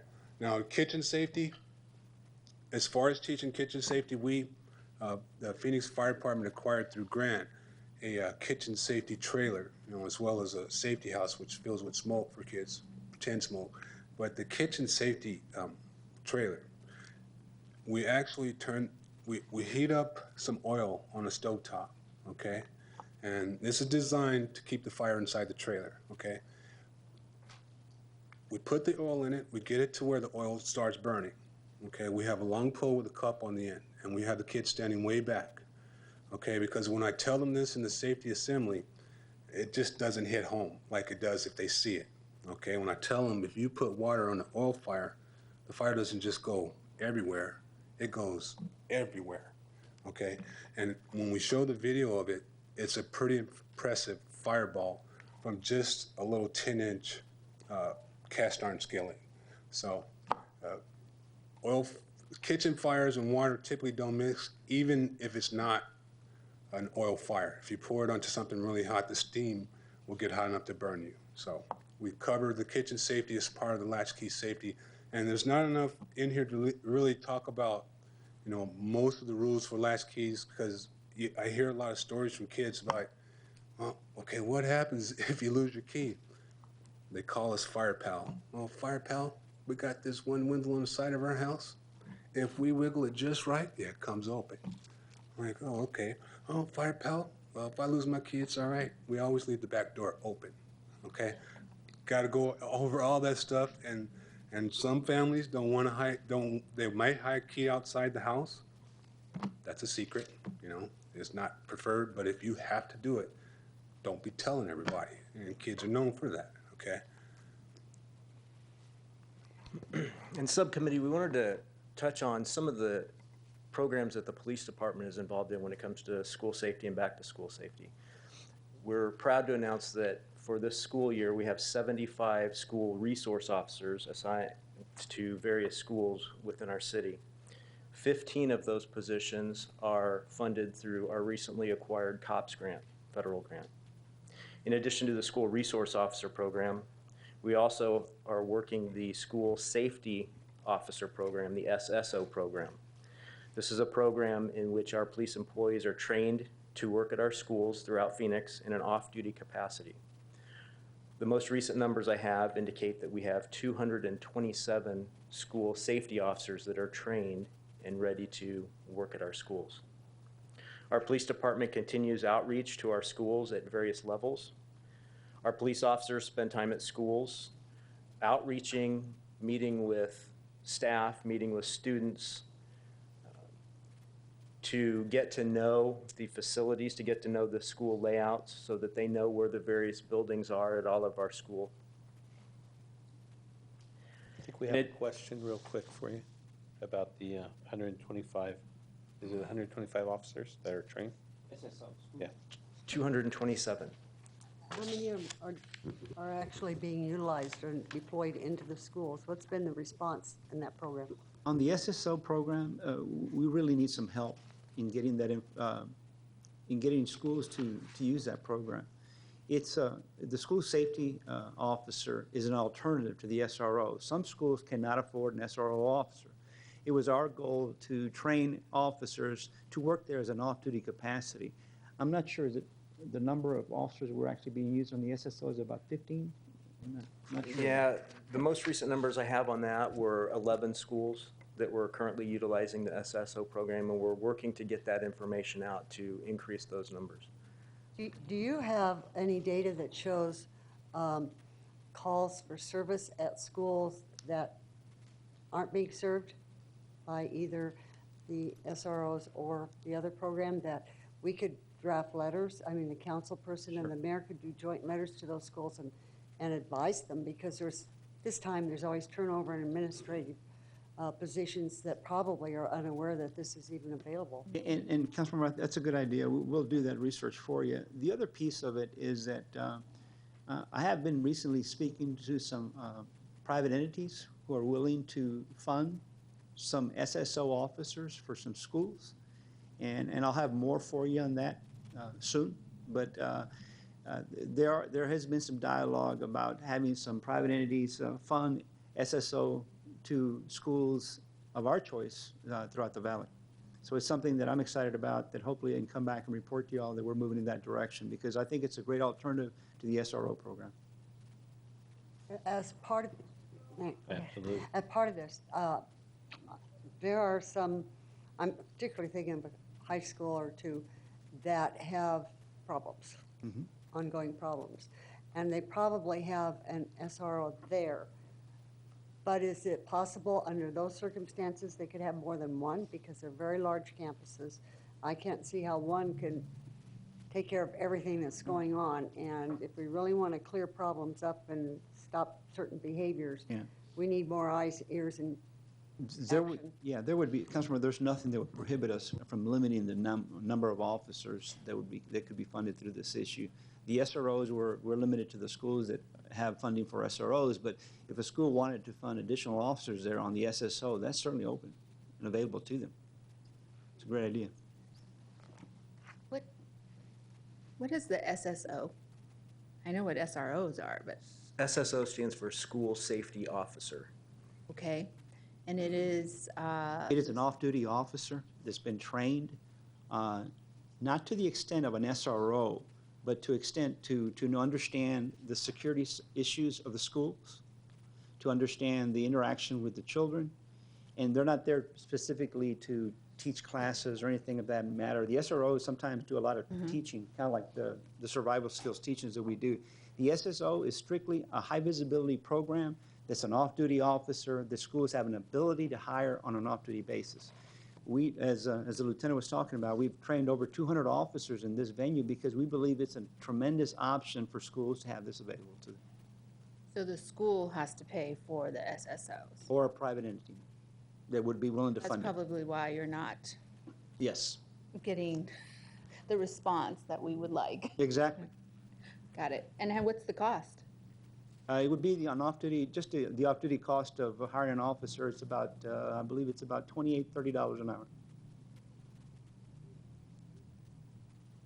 Okay, thank you. Subcommittee members, in addition to our efforts at the precinct level, our Homeland Defense Bureau offers any school in the city that would like to have a site assessment done. That is offered free of charge to any of our schools within the city of Phoenix boundaries. All that's required for that to occur is the school fills out an application with some information that is needed to get started on that. And we actually have a site assessment team that goes out to each and every school and provides specific information to each school that requests that. And actually, just a clarification on that, it's not, we want to do every school. It's not an issue of request. It's my goal to have every school have an assessment done. We've done quite a few already, but we've got over 300 schools in the city of Phoenix, both public and charter. So we want to be available to do that for every school. One, how do the schools know about this? How do you publicize it? And three, do you have a waiting list? What's been the response? Actually, we've had a number of schools that have already gone through the assessment. When we started the school safety program last year in conjunction with the mayor, we had a meeting with all the principals, all the superintendents of all the districts. We brought everybody together, had an open forum. We talked about our needs in many areas. We wanted to increase the high visibility presence of police officers in schools. We can't put an SRO in every school, but we can have a partnership. We asked all the officers to identify the schools in their beats and to stop in and put a visit, face-to-face visit with that principal. And we accomplished that. So we wanted to make sure that we had that visibility with all the principals. I see officers all the time, you probably have too, that sometimes when they take breaks, they stop at a 7-Eleven. I want them stopping in schools. And that process has worked very well. We've had a lot of partnerships, had a lot of principals send me letters and thank yous of how our officers are being seen more in the schools. The threat assessment was part of that also. I wanted our TROs trained to go out to the schools and do assessments of the schools. That was accomplished also. The 15 officers hired through the COPS grant, that was accomplished also. So as far as this program is right now, it is something where we've met with principals and superintendents at least 3 times. but we'd be happy to do it again. I would suggest that you start over every Absolutely. school year because they change Sure. so rapidly. It's a great idea. And the communication is just like in any It's large critical. organization, doesn't always occur and things aren't available. Great idea. Chief, do I just make a quick comment? Hi, I'm Gary Brazzi. I'm the Commander of Homeland Defense Bureau. My personnel have been doing this program with site assessments at the schools. So just to give you a little bit of clarification on that, we've done 125 of those so far. So that's taken a little bit over of a year. That's pretty aggressive with the small group of guys that I have that are actually doing these site assessments. So there's two things that we're trying to accomplish here. Number one is to increase the security at the school. They do an evaluation of the grounds of the buildings, and they identify weaknesses in their security system. So they're doing target hardening, basically, where they're improving security at this facility itself. The second thing we're trying to do is close the loop between police and school administration. So we get floor plans, we get the security plan, we get all of that information that's been enhanced, and now we give it and deliver it to police officers. And by doing that, if there's some kind of an incident at the school, police officers know how to respond in the most effective way. So that's the goal of the program, and even though it's taken a long time just to do, it's pretty intensive. It's pretty drawn out, tedious process for what they do, and it takes quite a bit of work just to do one school. So all of them are on the list to do. It's a question of getting through those, but there is a mechanism to make updates to that on a regular basis, and those lines of communication are open, so that if there's a need to do an update at any particular school, that happens as well. So. And then finally, subcommittee, I just wanted to mention our Traffic Bureau has just completed their annual back-to-school enforcement efforts. This was a... This might be for the commander, but probably very simple. We have a lot of charter schools in District 8 and 7 and many others. Mm-hmm. And the superintendent of public instruction, school safety folks let us know that there's more planning documents required for traditional public schools than some of the charter schools. So that made me think, do they not have as many resources at the charter schools, and should we be prioritizing them for school safety if they may not have as much planning? That's certainly something we can consider. One of the things that, it's kind of as the commander was talking about, we want to make sure that we understand and are part of their emergency response plan for every school, public and charter. So I think we can go that direction easily. That would be wonderful, and this might be something, given some of the expertise on this committee, that Absolutely. we might want Thank to you. talk about Correct. again. Thank you. To close things out from the police standpoint, it's the Traffic Bureau completion of school enforcement efforts at our Phoenix school zones. This was a concerted effort by the Traffic Bureau, and this program was from August 18th to September 5th. And the most recent information that I have on that indicated that there were over 821 contacts as a result of that program in our school zones.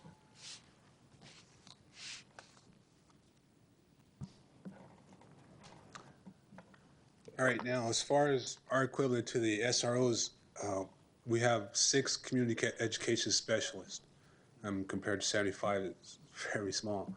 2 of those are pretty much exclusive for high schools. Now, we all can go to high school and grade school, but 2 are exclusive for high schools, and the rest of the 4 of us that are left, we do K through 8.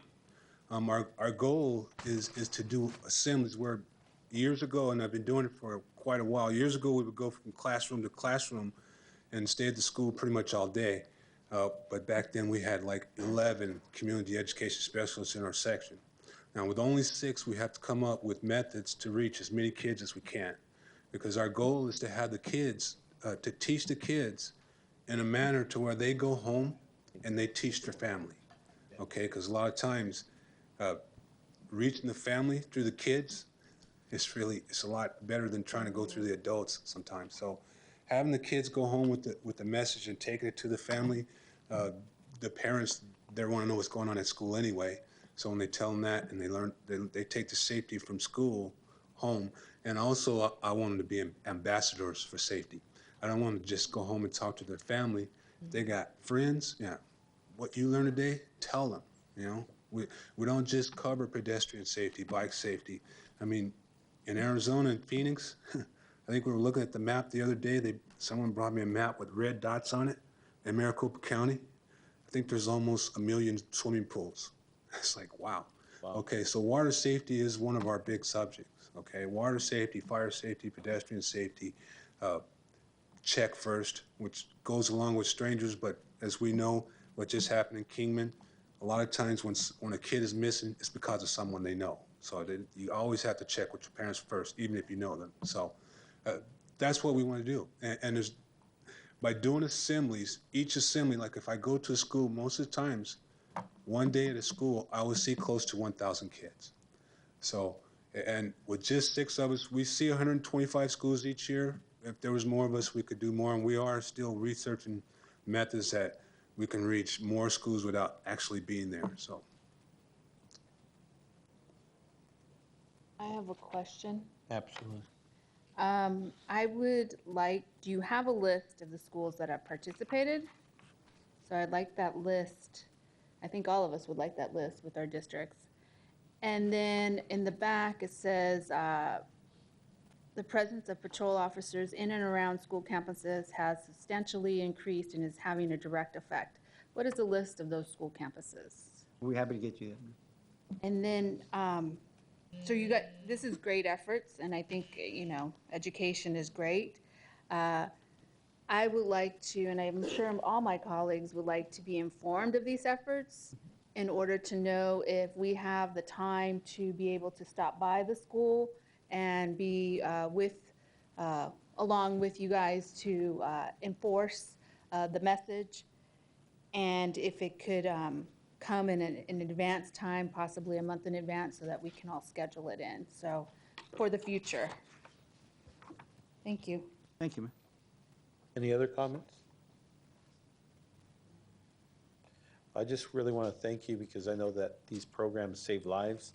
You do. The bike rodeos were in each of our districts, and amazing how our firefighters, police officers have the patience just to sit there and talk to the 5-year-olds, the 8-year-olds, and explain to them to look both ways. And it's just amazing the just in 5 minutes how you can train a person how to cross the street. So I really want to thank you for all your efforts and teaching the parents also, because sometimes the parents are the ones that are hard to teach.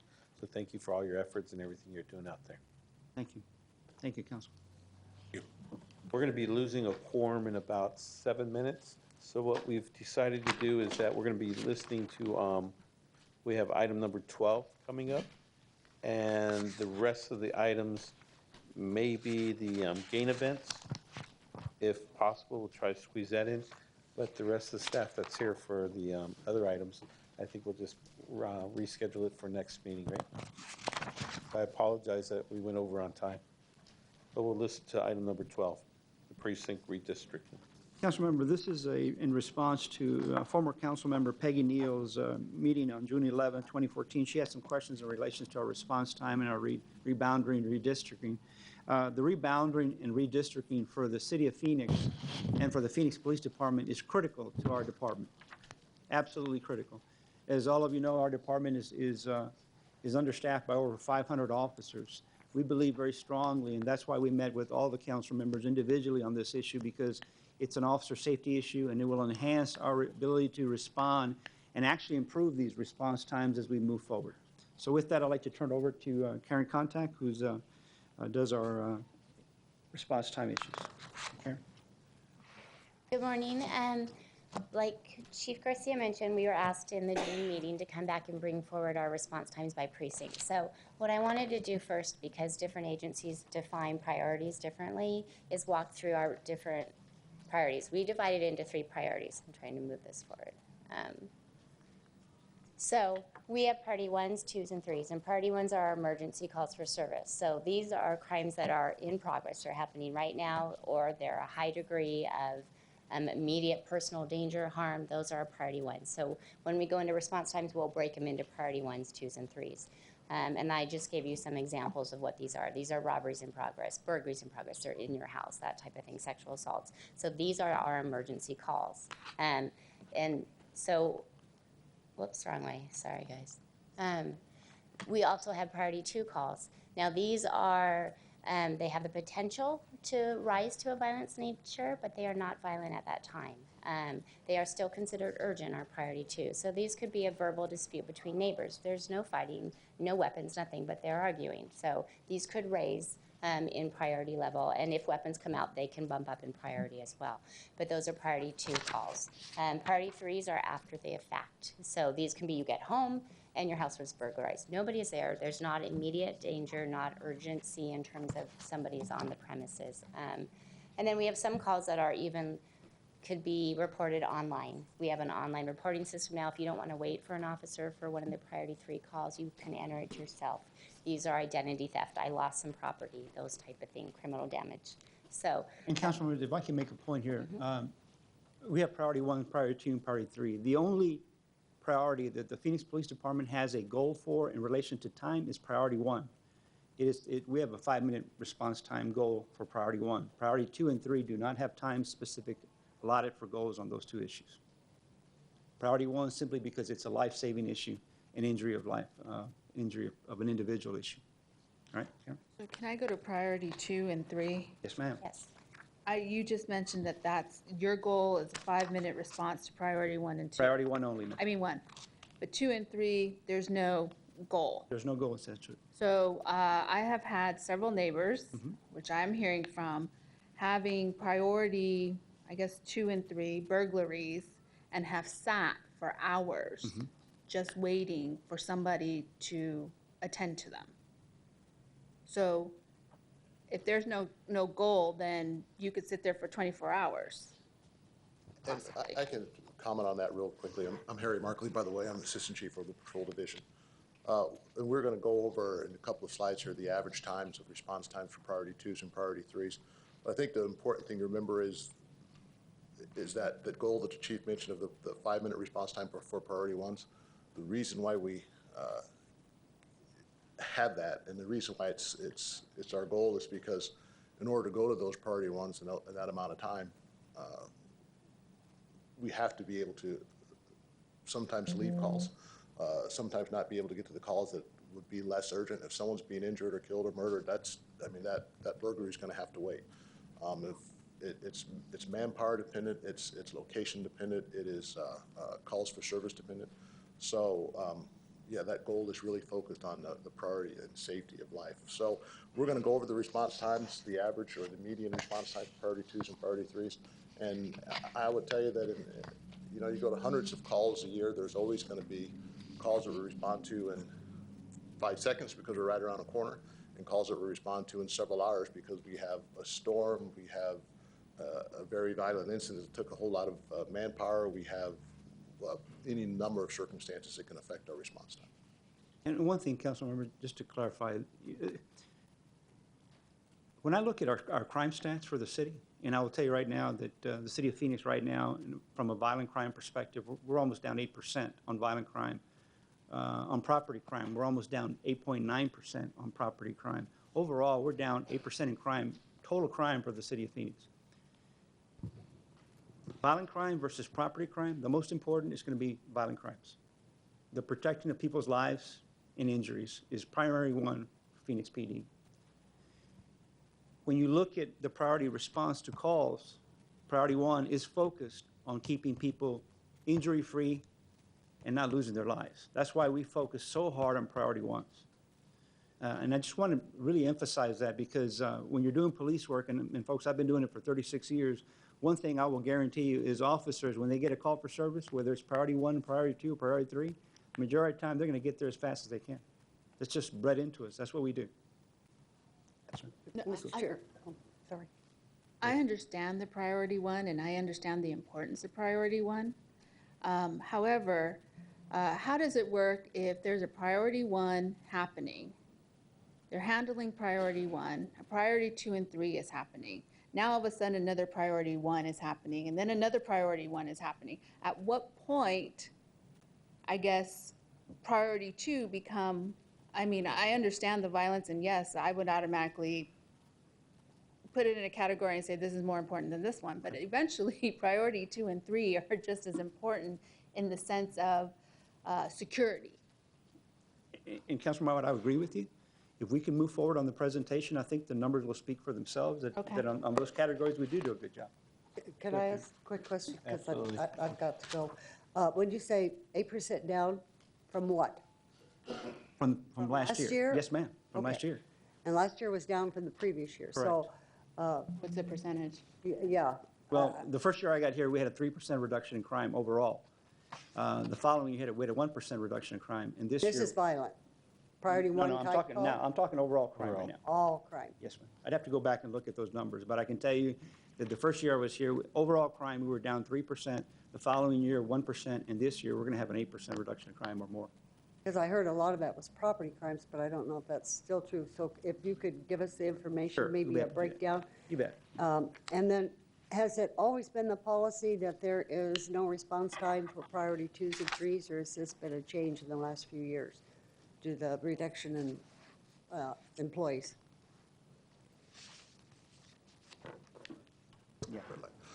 So They had our, That's the reason why I know about it.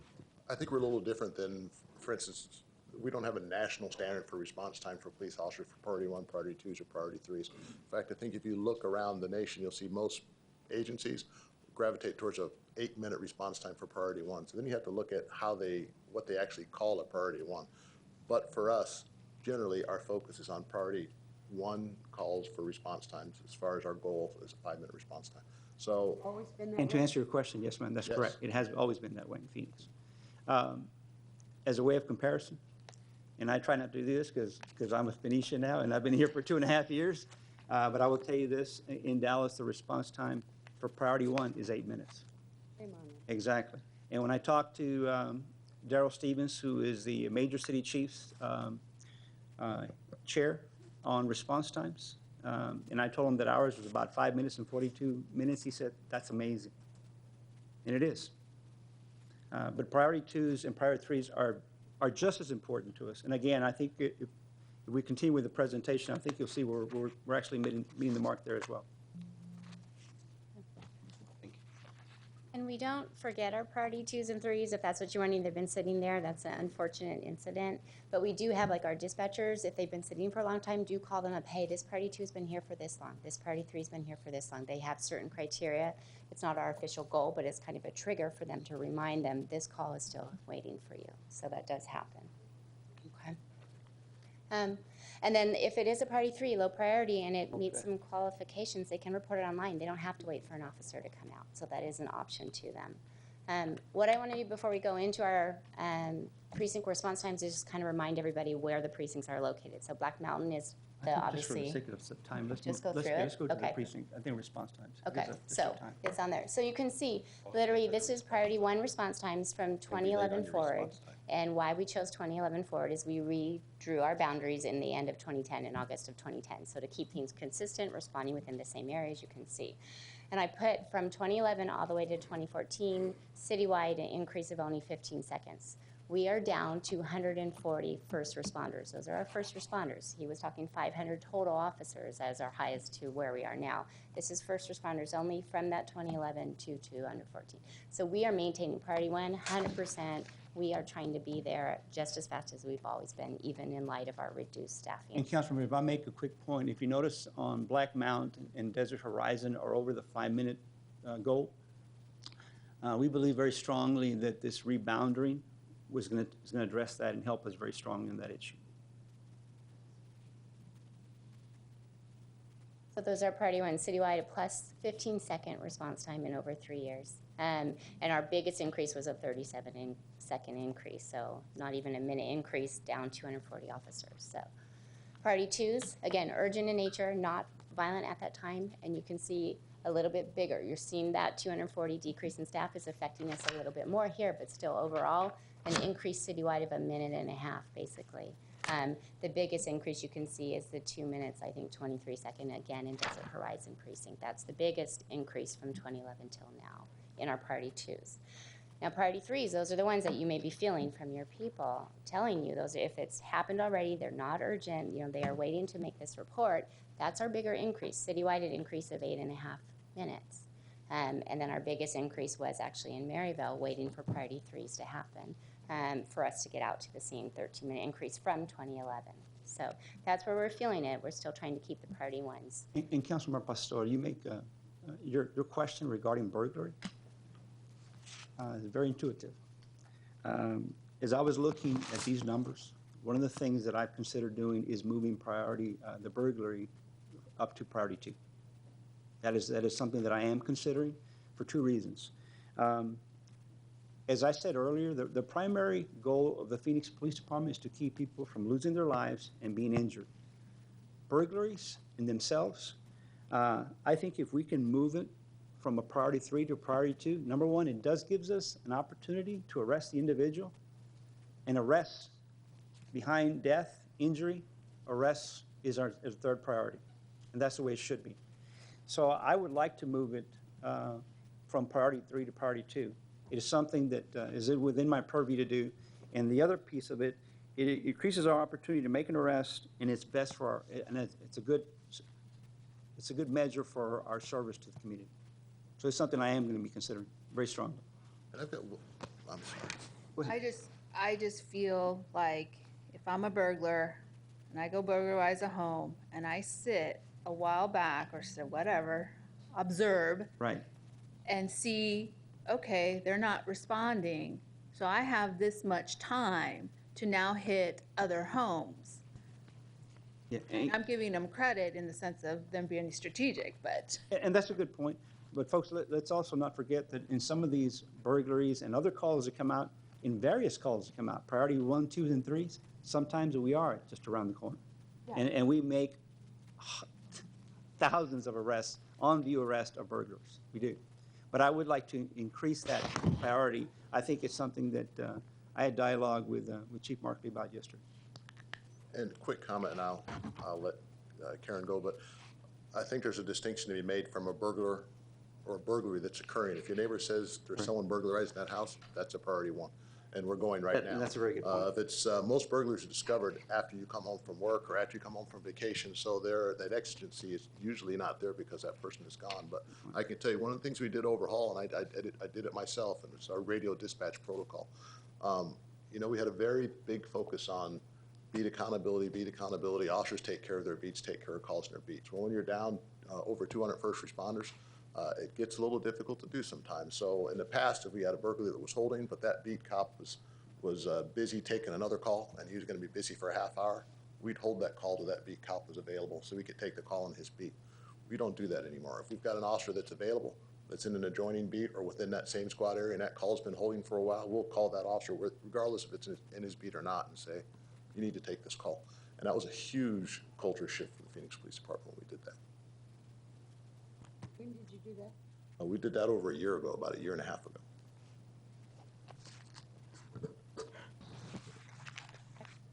So those are priority 3 times. Like they mentioned, we are in the process of redrawing our precinct boundaries. So in October 20th, we will implement our new precinct boundaries, and we're going from 8 precincts to 7 precincts. What you will see, and I can go to the next slide, a lot of this is due to officer safety. Like we said, we've lost 240 first responders since 2011, 500 total since our highest. And so in 2011, we had, I think it was 9.7 person average patrol squad size teams working together. We're down to 7.6. We have upcoming known retirements that are going to be hitting, so we're redrawing to manage our known attrition that's coming up. And basically, this is just a quick review. There's lots of things that go into how the boundaries are drawn. But you can see that Black Mountain precinct, the one that's farthest north, the biggest area, is actually losing square mileage in the redraw. So some precincts, Desert Horizon, that was the one that you saw some of the longer response times or the bigger increases in, is actually losing square mileage in the redraw of these precincts. And again, that should help our response times. Yeah, so there's things like that. The new draw also aligns the precincts better with freeways, harder barriers that are harder to cross that can have effects with response time. So, additional questions, Councilmember? Any other questions? Councilmember Gallego? We've gotten calls on, like we had a block watch captain who did a ride along and said there was a burglary. They arrived at a home to investigate a burglary. The person had been waiting 8 hours. Mm-hmm. What should I say to that? That's terrible. You know what, Councilmember, one of the things that I always ask of citizens when they have complaints like that, I always ask them what they did about it. Okay. Here's the issue. Yeah, they should call us. They need to, look, I'm amazed at how people go to a grocery store and they come home and they realize that they didn't get their bread or something. And they'll call the grocery store, or they'll go to the grocery store, but when it comes to police service, they don't call us. They don't call us back, and they really should. I really encourage people to do that. If they have an issue with our department, please tell us. To me, that's what dialogue's about, and that's what's going to make us a better department. Believe me, I don't want those 8-hour responses. You know, I want our department to not only be recognized as a tremendous crime-fighting machine, which we are, best in the United States, I'll tell you that right now, and I've had that opportunity with 2 departments now. But I also want to be recognized as a department that gives service to their community. And that's the biggest piece. Anytime you as council members have an issue that is brought to your attention, by all means, let us address it. And let us address it personally with these people, because I think we need to. Wonderful. And what number should they call, or? Well, to me, the precinct number is always the best number, and they need to ask for a supervisor. I just don't want them talking to whoever picks up the phone. They need to ask for a supervisor or ask for the precinct commander. Wonderful. And timeliness is really important, and I'll give you an example. Yesterday, we had rain and flooding and all kinds of things. If someone would have had a burglary that occurred yesterday, response time could have been pretty long. If we have an officer or a citizen that's hurt, seriously injured, or shot, and we have a crime scene that takes up a whole squad worth of people to secure, response times can be pretty long. So the reason why we can get to that 5-minute and 42-second response time for the priority ones is because sometimes we have to go to those and leave the other calls. So if they call in a timely manner, we can address it right away to let them know, hey, this is the reason why that response time was so long. We had a shooting, we had a burglary, we had a drowning, we had whatever manpower intensive unit call that came out. Because I guarantee you, we don't get a call and put it in the back burner and wait for 8 hours before we dispatch it just because. There's always a reason for it, and it's always manpower, calls for service driven. It's just the volume of calls that we respond to. And I think it would be wonderful if we can tell people that, because I suspect people would be understanding if I think so too. I really do.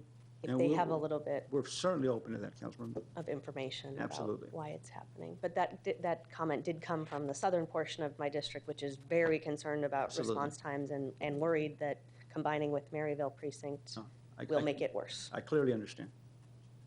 And Chief, just to echo Councilmember Gallego, is that we've been getting a lot of calls about waiting anywhere from an hour to 2 hours when somebody breaks into your home. Yeah.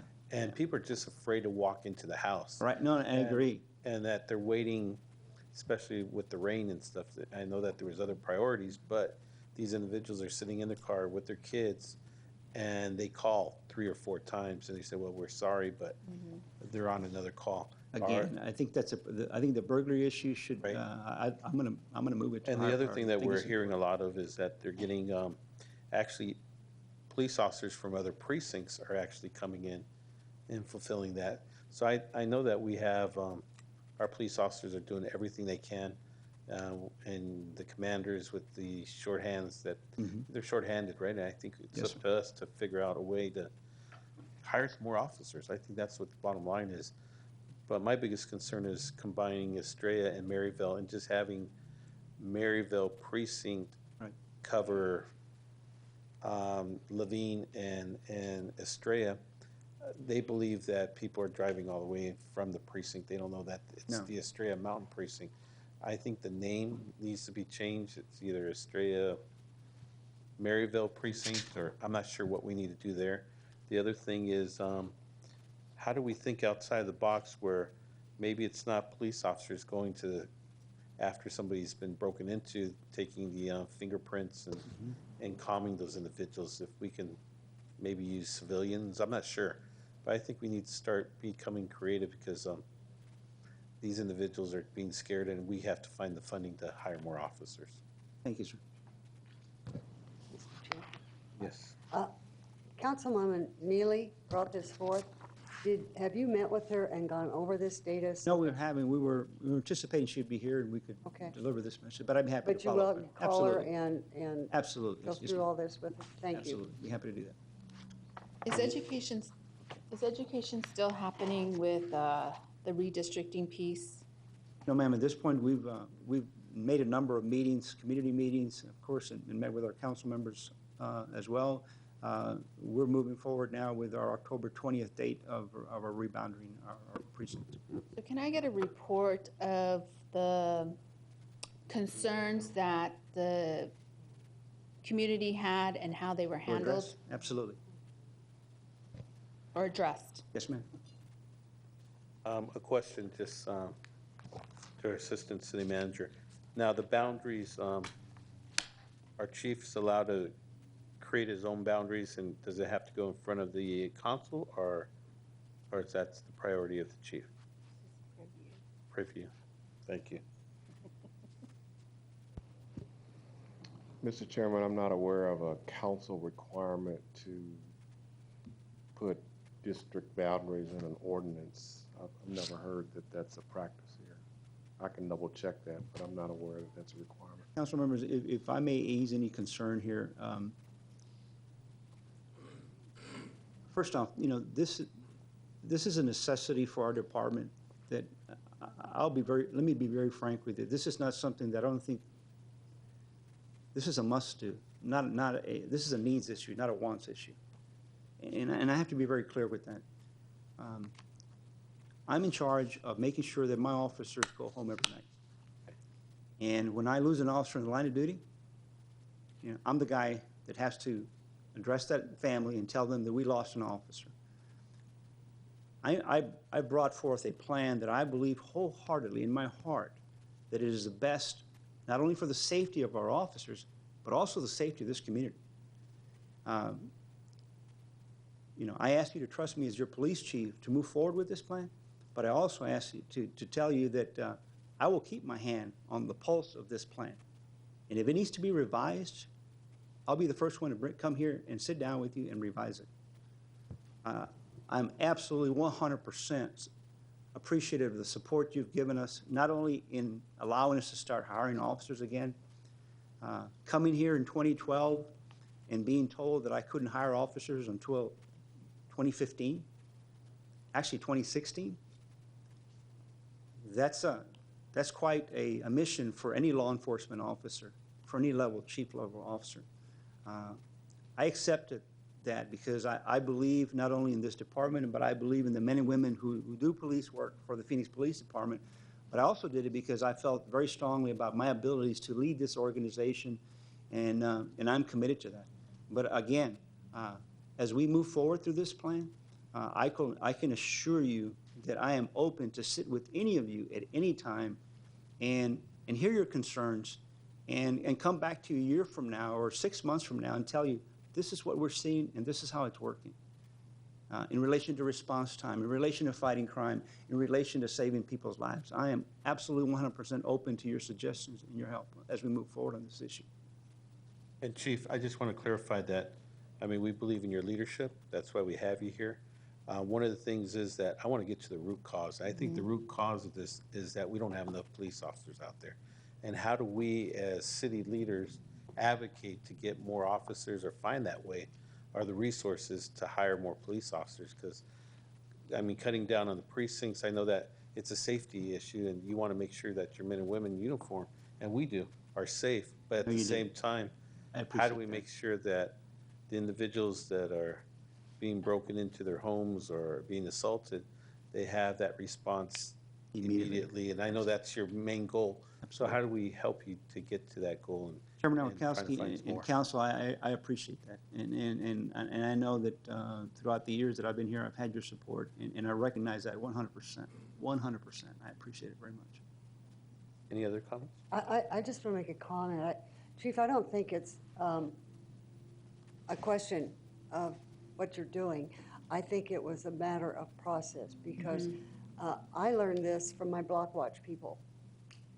Yes, ma'am. Long before I heard from you. Yes, ma'am. And it's kind of like the calls we receive. You just said, oh, we'll come report it and tell you how it's going. Trust me, we will all have had multiple calls telling us how it's going. So I think it's a matter of better communication. Absolutely. On how you see it progressing, plus the data. And if there are any potential flare-ups, problems, whatever you want, hiccups, no matter, even if you think they're small, if you just tell us so we're prepared, because we're the ones that's going to get the calls, and I'll be at the Black Mountain Block Watch Alliance tonight, and they're going to, a lot of them have watched this, and they're going to want to see this data, and they Yes, want to ma'am. hear. And they're the ones that told me months before you did about this reorganization. And they get frustrated, and I get very frustrated, and I don't mean, No, no, I totally don't want to understand. be No, no. judgmental on you, but I just think we have to establish a rapport, because we do want to support you. We want more officers. We're doing everything we can to be creative. That's the reason we ask about budgets and where the expenditures, and are those programs still really relative? Any way we could shift somebody or gain a buck from it to put elsewhere. But it really, really, I think it's down to details. Yes, ma'am. Not just policy, but structure. How can we proceed to refine our process through better communication and data and resources to make it work for us, so we can get you what you need to keep this community moving forward? Thank you, Councilmember. Duly noted. I agree with you 100%. But Chief, our responsibility, or I feel that our responsibility is to lead. And to lead means that our city is safe, that we have innovative ideas happening, our economic growth is happening. And at the end of the day, we're very vibrant. And so I don't think anyone sitting right here would disagree with our main concern is also to make sure that our men and women are safe, but also our communities and our neighborhoods are safe. Absolutely. And they have the education that is needed in order to be advocates in keeping their neighborhoods safe. Where the dynamics is in education and communicating. And we are all here we want you to be successful, we want our police department to be successful, just as well as we want to help one another to be successful and move our city forward. And with the precinct piece, I found out at a neighborhood meeting. And I also found out about commanders being shifted and community action officers being shifted all at the same time. And there was not once any communication till that afternoon when I got a call, and I'm like, I'm literally walking in. So let me take what I need to take. I think in any type of policy and any type of shift that happens, communication has to start from the very beginning, and there's a clear understanding as to what is happening and why it's happening. The precinct piece, our community needs to understand, because we rely on our community to report to us, to tell us what's happening within our neighborhood, and we also have to listen and be able to adjust to our needs in our community. So it's not a matter of us not trusting you and No, I agree not with that. leading. It's a matter of communicating. And the other dynamics is, and I always say this, trust comes in all different forms. Mm-hmm. And if you want the trust, for me, if you want my trust up here, then you work to get your trust. Trust is not given. Mm-hmm. And that's the same thing that happens in the neighborhood. Neighborhood people are not going to trust you unless you work hard to get their trust. And so I think we've done a great job as a city to do that. We need to maintain the trust, and we need to move it to another level so that they're engaged.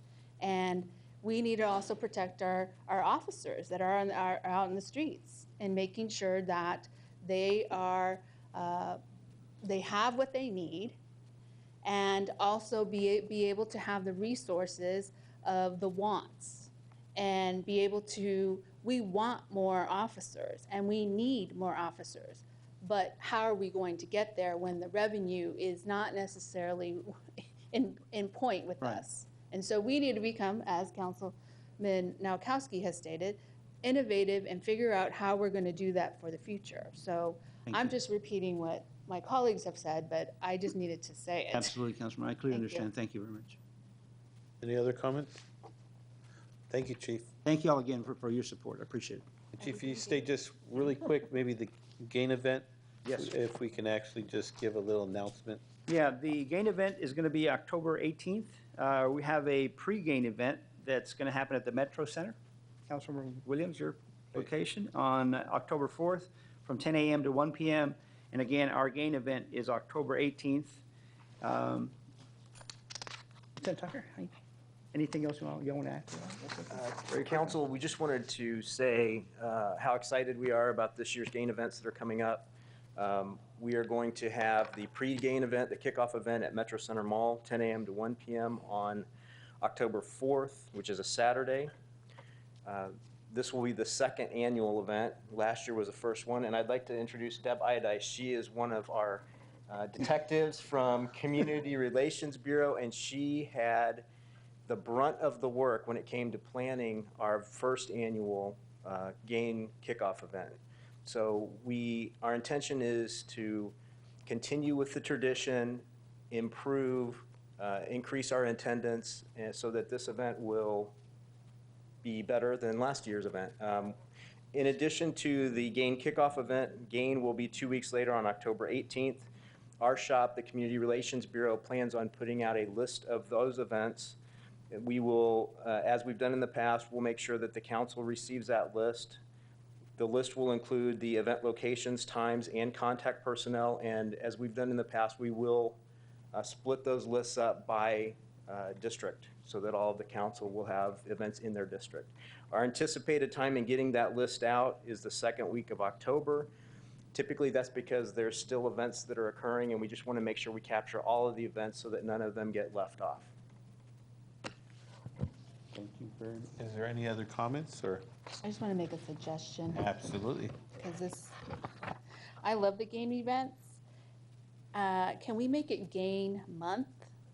And what I mean by that is it's very difficult for all of us to attend every single GAIN event. And I usually start at 6 a.m. and I don't come back until 10, and I'm beat.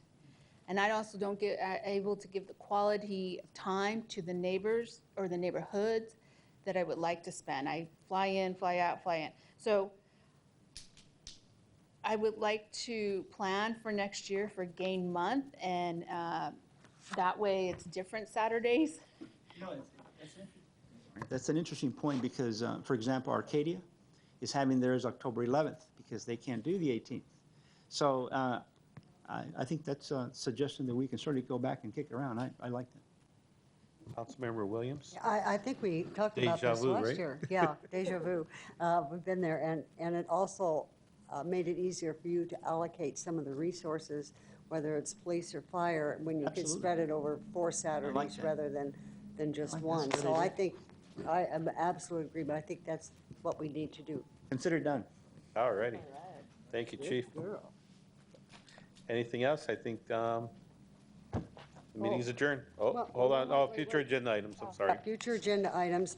Oh, I got to pass this sheet down. I have one that was brought up at a meeting I was at, the police, where they have the information, the network neighborhood Yeah, I was going to bring that up. Next door. next door. It's next door. If originally I understood it started out in a either precinct or neighborhood, and now they're receiving information citywide, which I'm getting complaints on because they don't have, they're inundated with information that they don't have a clue where that street is, if they should be worried or not, or the crime. So maybe talk with the Block Watch Oversight Committee or some of your alliances and see, or do a survey, which works best for people, because I want it to work. I don't want it to be confusing. It's if you could bring back a report on that, or. Absolutely, Councilman. We'll take care of that. Thank you. Thank you, Chief. Can I, Absolutely. an agenda item about panhandling and the safety of that? In medians and as they're on our way to the freeways, and there's a lot of that happening, and for me, it's a safety issue. Legal was working on that with the chief last year and in streets department, and I don't know where we're at, but the drunkenness, public drunkenness too, I like an update on any legislation that we're proposing to go. It's on the agenda for next month, ma'am. Okay, and the panhandling? Yes. Because yes, we were correct. talking about Yes. street medians may have to Absolutely. be redesigned. Good God. We're ready to go. All right, good. Any other future agenda items? Would love to get an update. It's very exciting that we're hiring police officers, and we'd love to get an update on our outreach efforts to ensure we have a diverse group of officers, both gender and other race, ethnicity, that is representative and reflective of our community. Mr. Chairman, Yes. just by way of clarification, the item 1, pedestrian safety, will address the item that Councilmember Williams brought up, but we've been advised that there's civil rights implications with addressing it as a panhandling issue. That's why we're not doing that, but it is that item. Yeah, okay. Perfect. But we can redesign our medians that Yes, take care of part of it. Any other future agenda items? Maybe not for next month, but if you can all start planning on how we can actually start to hire more officers in the future. So maybe in a couple months.